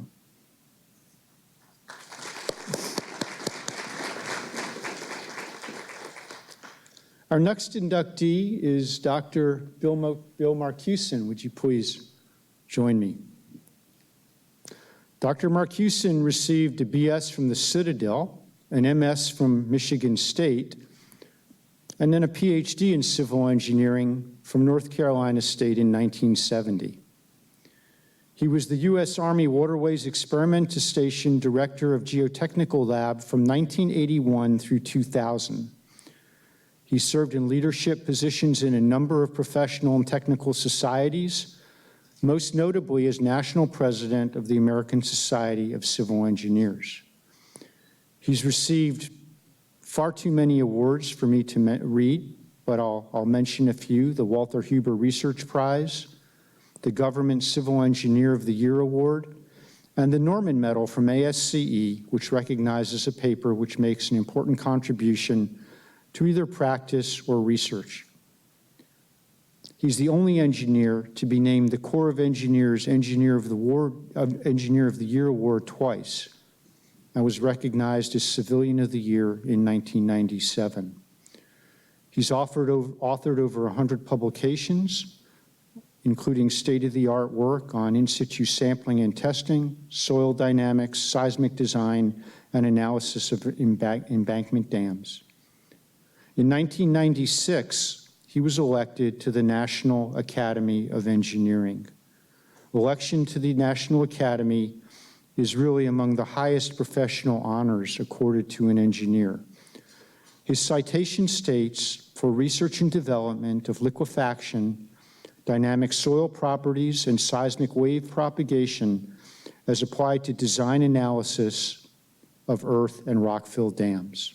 Please join me in congratulating Dr. Marcusen.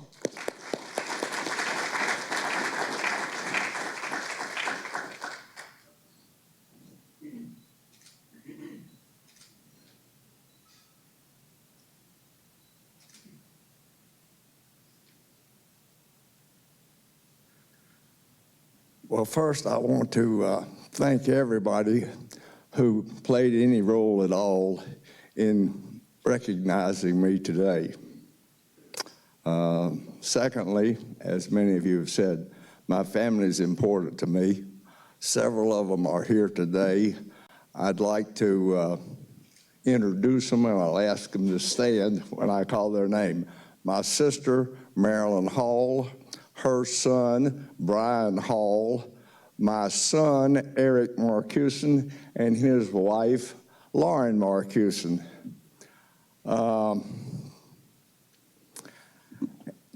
As I think about things, it seems to me that a guy by the name of Craig Barrett, he was CEO of Intel at the time, made the statement that if you don't invest in the future, there is no future. And I believe that's certainly true. And I see young people as our future. And I'm 80, and so most of you in the audience I see as young people. And so I'm going to talk to you. But in America, we're fortunate in that I think we can do anything we want to do. We cannot do everything we want to do. And so I would suggest to you that you ask yourself 3 questions. What do you want to do? Why do you want to do it? And what are you prepared to give up to get it done?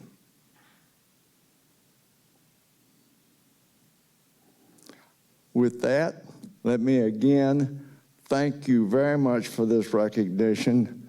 I am humbled to be a member of this group, and I appreciate it a great deal. Thank you.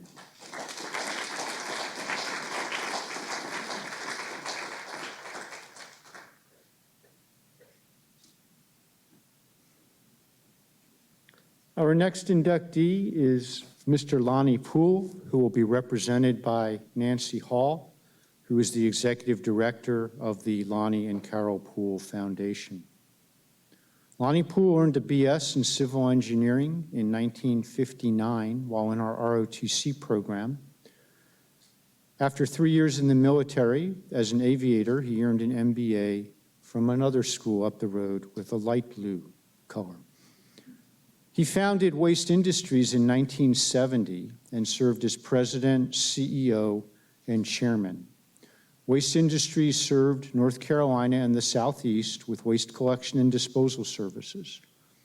Most recently, Waste Industries was sold to GFL Environmental at a value of $2.9 billion. He's a founding member of the Environmental Research and Education Foundation, the only U.S. organization dedicated to research and public policy as it relates to solid waste. In 2007, he and his wife Carol provided a naming gift for the Lonnie Poole Golf Course and the lead gift for the Carol Johnston Poole Clubhouse on Centennial Campus. In 2010, the Pooles endowed the Poole College of Management at NC State. He served as chairman of the NC State University Foundation Board, the Board of Trustees, and the Dean's Advisory Board of the College of Humanities and Social Sciences. The Pooles are co-chairs of the university's Think and Do the Extraordinary campaign, and he is a recipient of the NC State Watauga Medal, the highest non-academic honor that the university offers in recognition of significant contributions to the advancement of the university. Please join me in congratulating Lonnie Poole.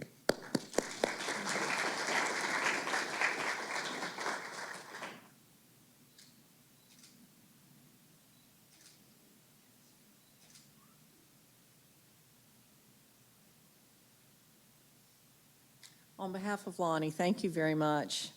He's unable to be here this morning, and as I told his 14-year-old grandson the other night, I said, Ruffin, when you are 84, I hope you have the opportunity to say, I can't do that. I have plans with my fraternity brothers. But I do want to share with you some remarks that Lonnie made Wednesday night at a dinner. He was talking about having to write an article for a publication called Waste Age, that if you're in the garbage industry, that's kind of a thing. And he wanted to write about technology, the man who handwrites everything and doesn't actually use technology.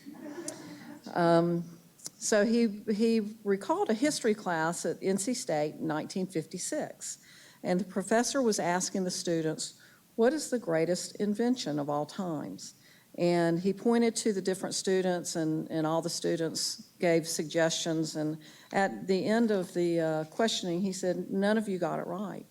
He said the greatest invention of all time was the horse collar.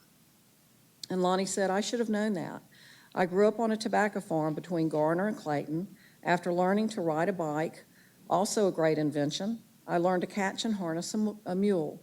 The collar was important, and the mule provided the power to farm. But 3 years later, we bought a farm-all cub tractor, which I learned to rig and operate. It could outwork a mule 10-to-1. At NC State, I mastered the K&E slide rule, the Monroe calculator, a level, and a transit in Surveying 301. In ROTC as a senior, I got my private pilot's license in a Cessna 172 using an E613 slide rule. But all of these great inventions had become obsolete and just another part of history, like the horse collar. So what was the greatest invention of all time? I concluded the article, it has not yet been invented. Today I recognize that technology changes, new inventions emerge at a blistering pace. Whatever you learn to do today will become obsolete. But I also realized that NC State College of Engineering transformed my life, not with the slide rule, but it taught me how to learn, how to study on a higher level. And it was a hard transition from Garner High School, brutal grading, standards, and frequent quizzes. But it also gave me confidence that if I could think it, I could do it. How to learn is more relevant than what to learn. True in 1959 and still true today. And his comments were, we are winding up a $1.5 billion capital campaign. The campaign slogan is, think and do. That's what NC State taught me 62 years ago. That's the reason I'm up here tonight, to thank the College of Engineering for providing me with a great education. Learning to think and do may just be the greatest invention of all time. On behalf of Lonnie, thank you.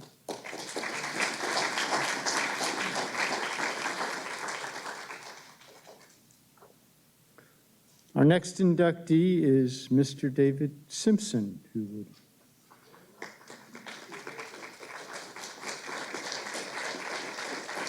After David received a BS in civil engineering in 1981, and after more than 23 years at the NCDOT and 2 private firms, he started Simpson & Associates in 2004. The firm offers services in the transportation industry, including structural design, in-service bridge safety inspections, environmental planning, construction, and observation.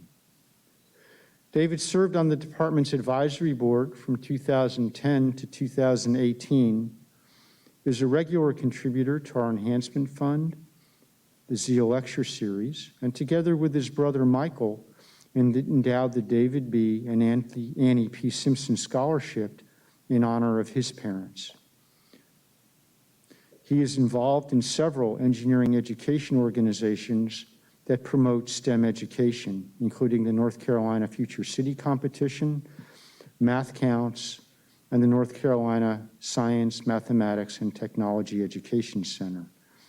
And his honors include Special Recognition Award and Small Architectural Engineering Firm of the Year from the NCDOT, and Award of Recognition Advocate Partner from the Women's Transportation Seminar. Please join me in congratulating David Simpson.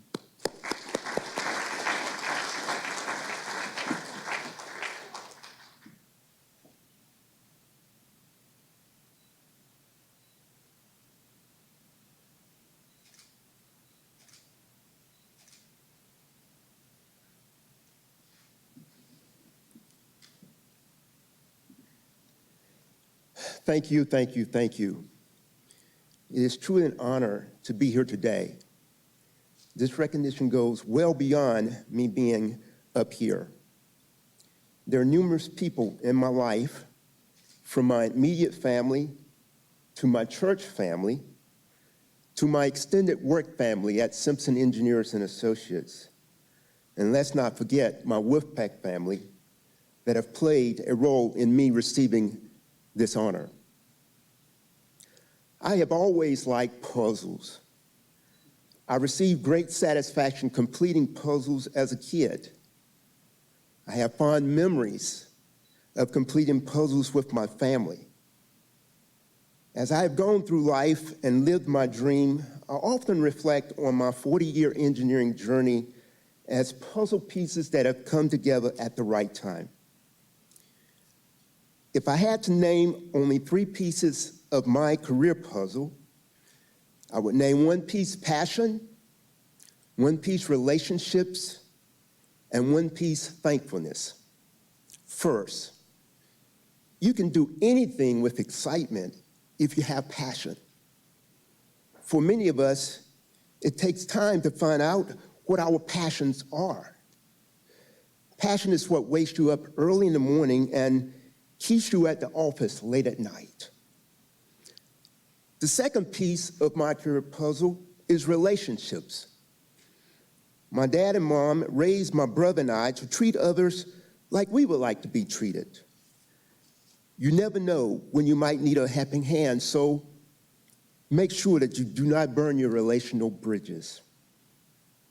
Lastly, you always want to be thankful. Be thankful for those who have contributed to your life. Personally, I want to thank my parents for the countless days and years that they helped me with my homework growing up. They believed that this little boy from Reedsville, North Carolina, and trusted that my passion and the potential was limitless. They were confident that my drive and passion would see me through. I am grateful that the NC State College of Engineering invited me to participate in its engineering career workshop after my junior year of high school. They challenged me from day one and provided the foundation of how to think, how to analyze, and how to solve problems. I want to thank the North Carolina Department of Transportation for allowing me the opportunity to enter this career in an industry that I love. I appreciate the NCDOT for their training program, which has benefited me even to this day. I would like to acknowledge Steve Thomas, who serves on the Industry Advisory Board, for recruiting me to the private side. And I want to thank my beautiful wife and my family for their support in this journey. Most importantly, I am grateful for my friend and Savior, Jesus Christ.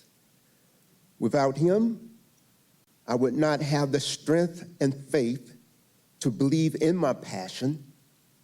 And without him, I would not have the valuable relationships that I have today. Thank you for this honor. This award is another valuable piece of my career puzzle. Thank you.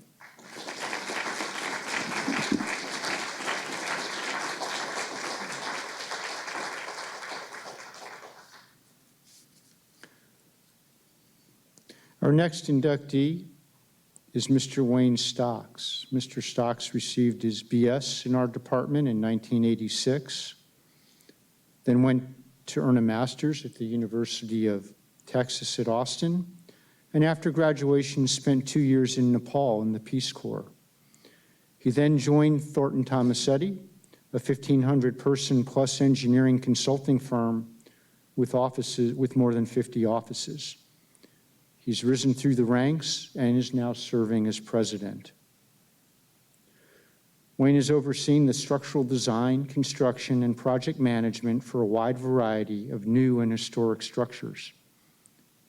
And in addition to numerous iconic projects in the U.S., he's guided his firm to support the construction of pedestrian bridges in Panama and Rwanda through Bridges to Prosperity. He serves on the Board of Governors for the Thornton Tomasetti Foundation and leads its national annual scholarship program. He's passionate about giving back in all respects, often speaking at elementary and middle schools, involved in several professional and nonprofit organizations, including the Metropolitan Washington Structural Engineers Association and Home is Where the Art Is. He is a frequent supporter of the department, including the Zeal Lecture Series, the CCEE Advancement Fund, and the College of Engineering Leadership Fund. Please join me in congratulating Mr. Stocks.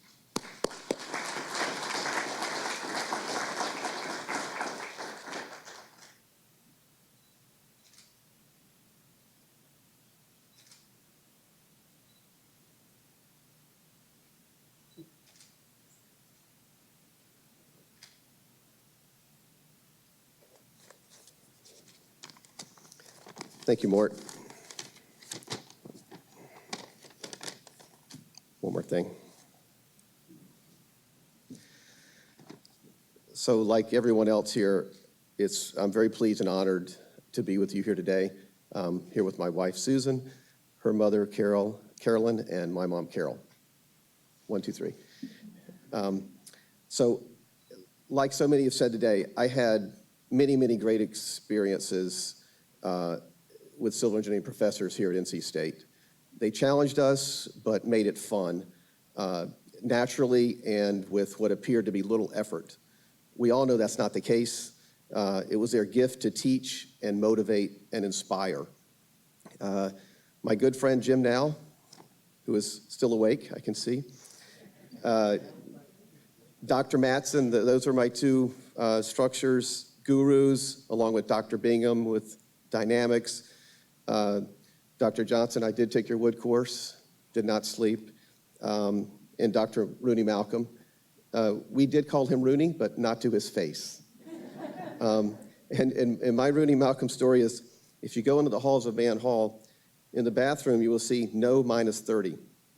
His test that taught you how to think, there'd be a question with about this many words on it, and you would need about 4 of those words to solve the problem.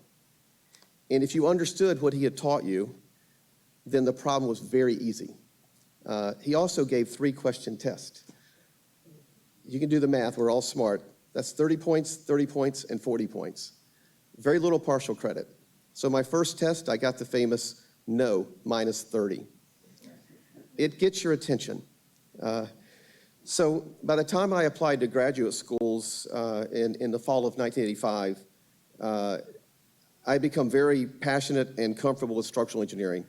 It's what I liked, and I wanted more.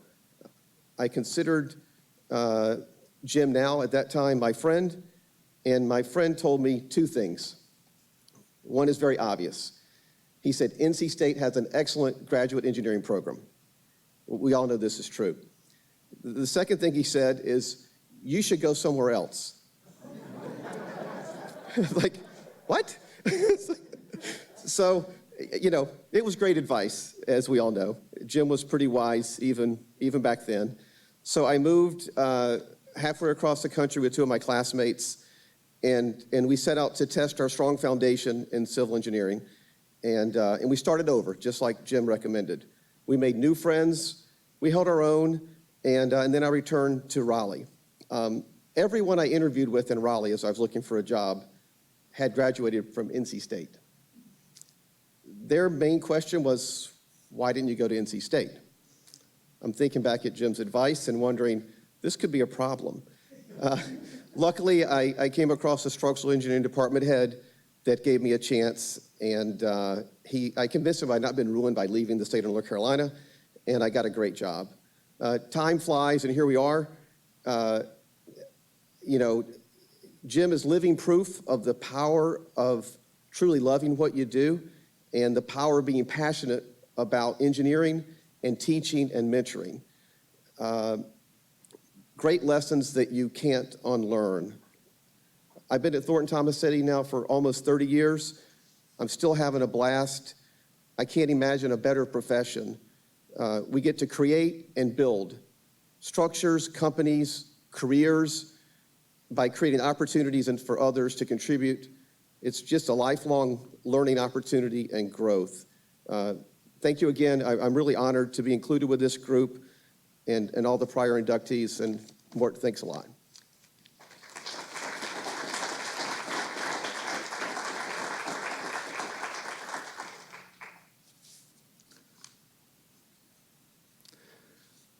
Last, but by no means least,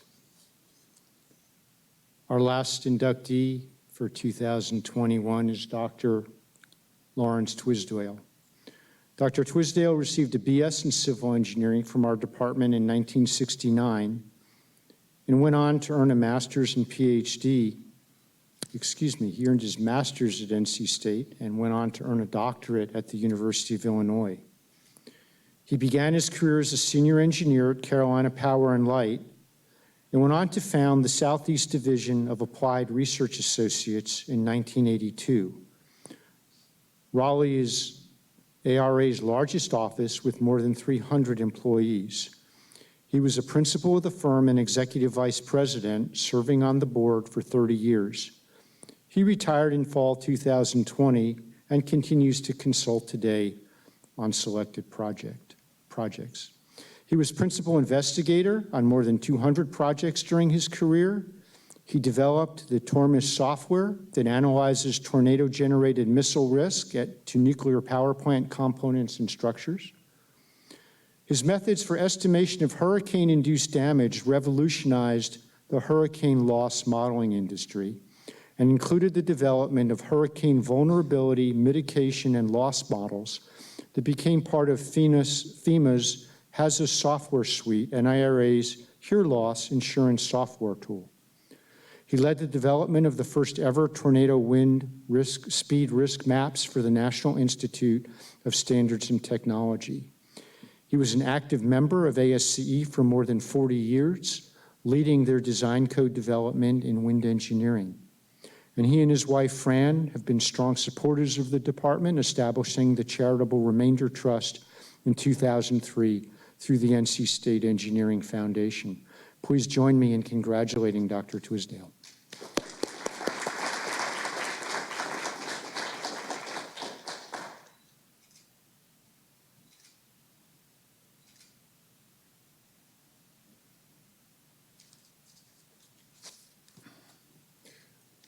Well, I am the last speaker, and that will be some relief, I'm sure. What a great honor, and I want to thank Dr. Barlatz and others who felt me to be included with this distinguished group. It was quite a series of presentations. I really enjoyed listening this morning.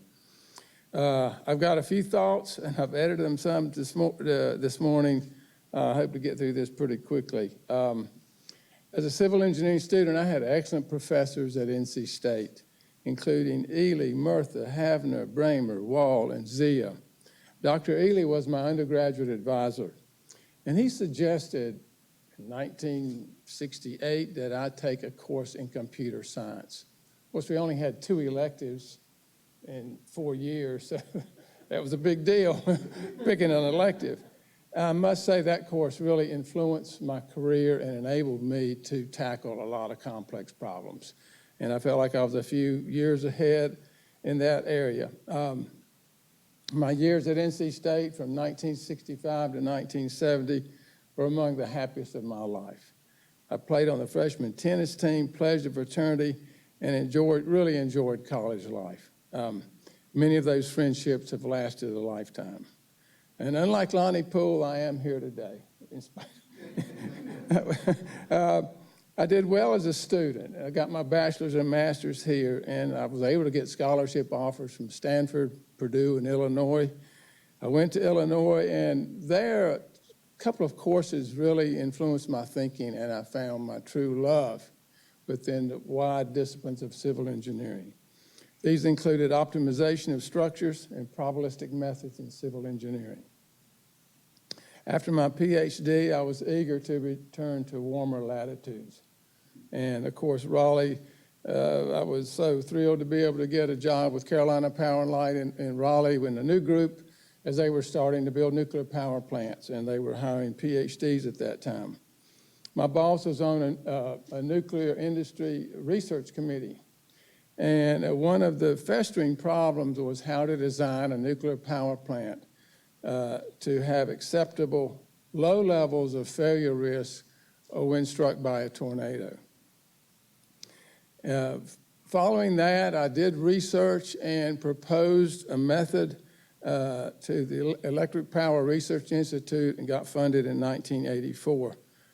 CP&L did not know what to do with that. We had a research project, but they allowed me to do it, and I was able to assemble a team of engineers at CP&L to help work on this problem, mostly part-time.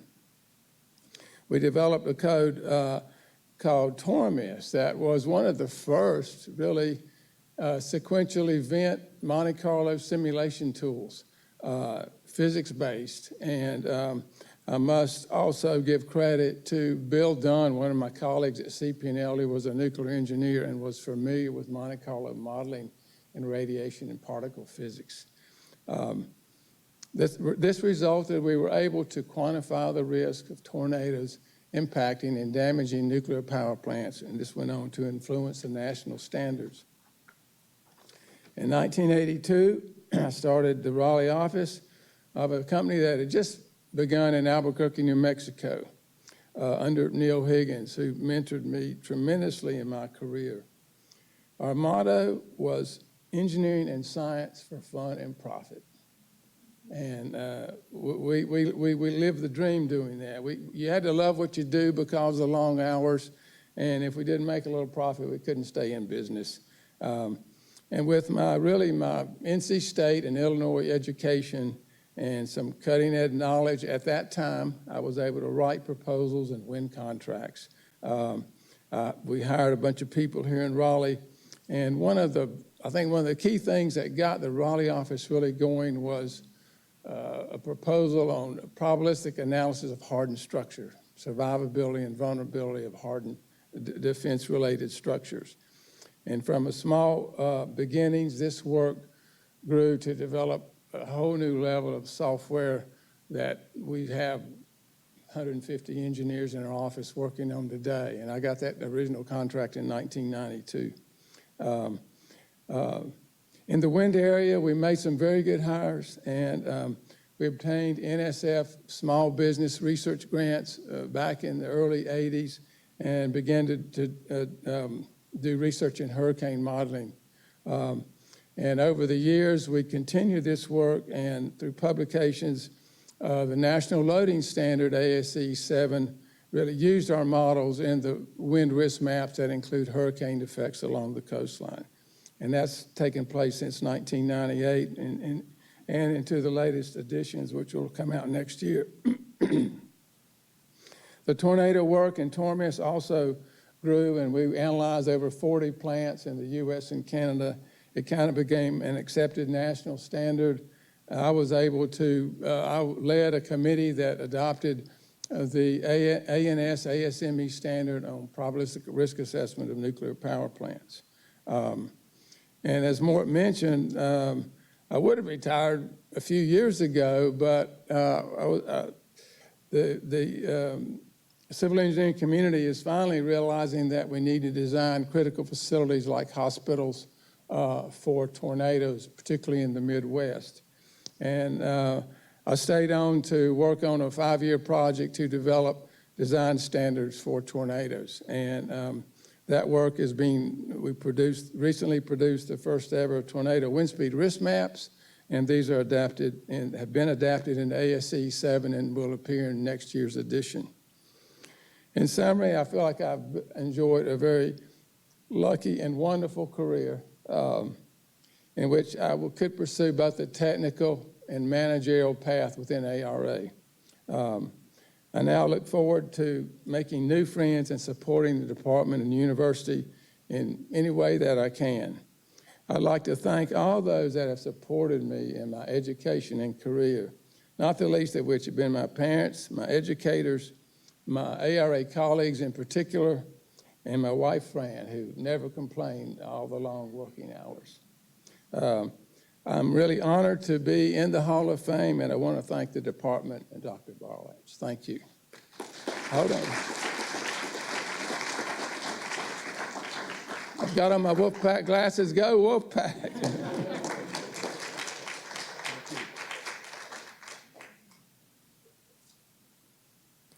Thank you. Just a few very brief announcements in closing.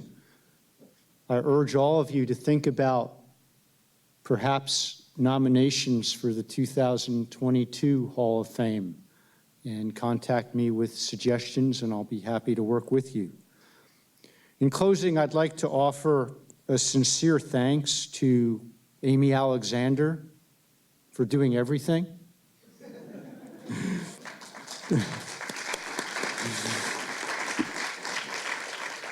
To Lindsay Smith for her help, and to Taylor Wanbaugh for all her help with the communications. She was editing things until about 8:45 this morning, I think. We're also grateful to Brandon and Sullivan with Wolf Bites, our on-campus IT group, for making it possible to engage with people virtually. I suspect if this event were not over, we would still probably be requesting some changes. I very much appreciate their patience and commitment to making this work so well. And finally, just some logistics. I have the trophies up here. I didn't have people carry them back with them. They're a little heavy. We have boxes for them out on the nameplate table where you entered, and box lunches right out the door as well. For those of you that would like to pick up a box lunch, I'm told we have vegan and gluten-free options as well.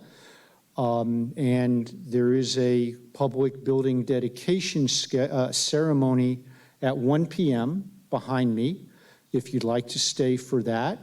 If you would like to move on but would like to walk through the building, many of the labs are open with people there who can maybe answer some questions and provide some guidance. So you're more than welcome to walk through the building. Again, my sincere thanks for everybody for coming, for being part of this. I'm humbled to be able to introduce such an elite group of our alums, and I'm proud of all of you. Thank you.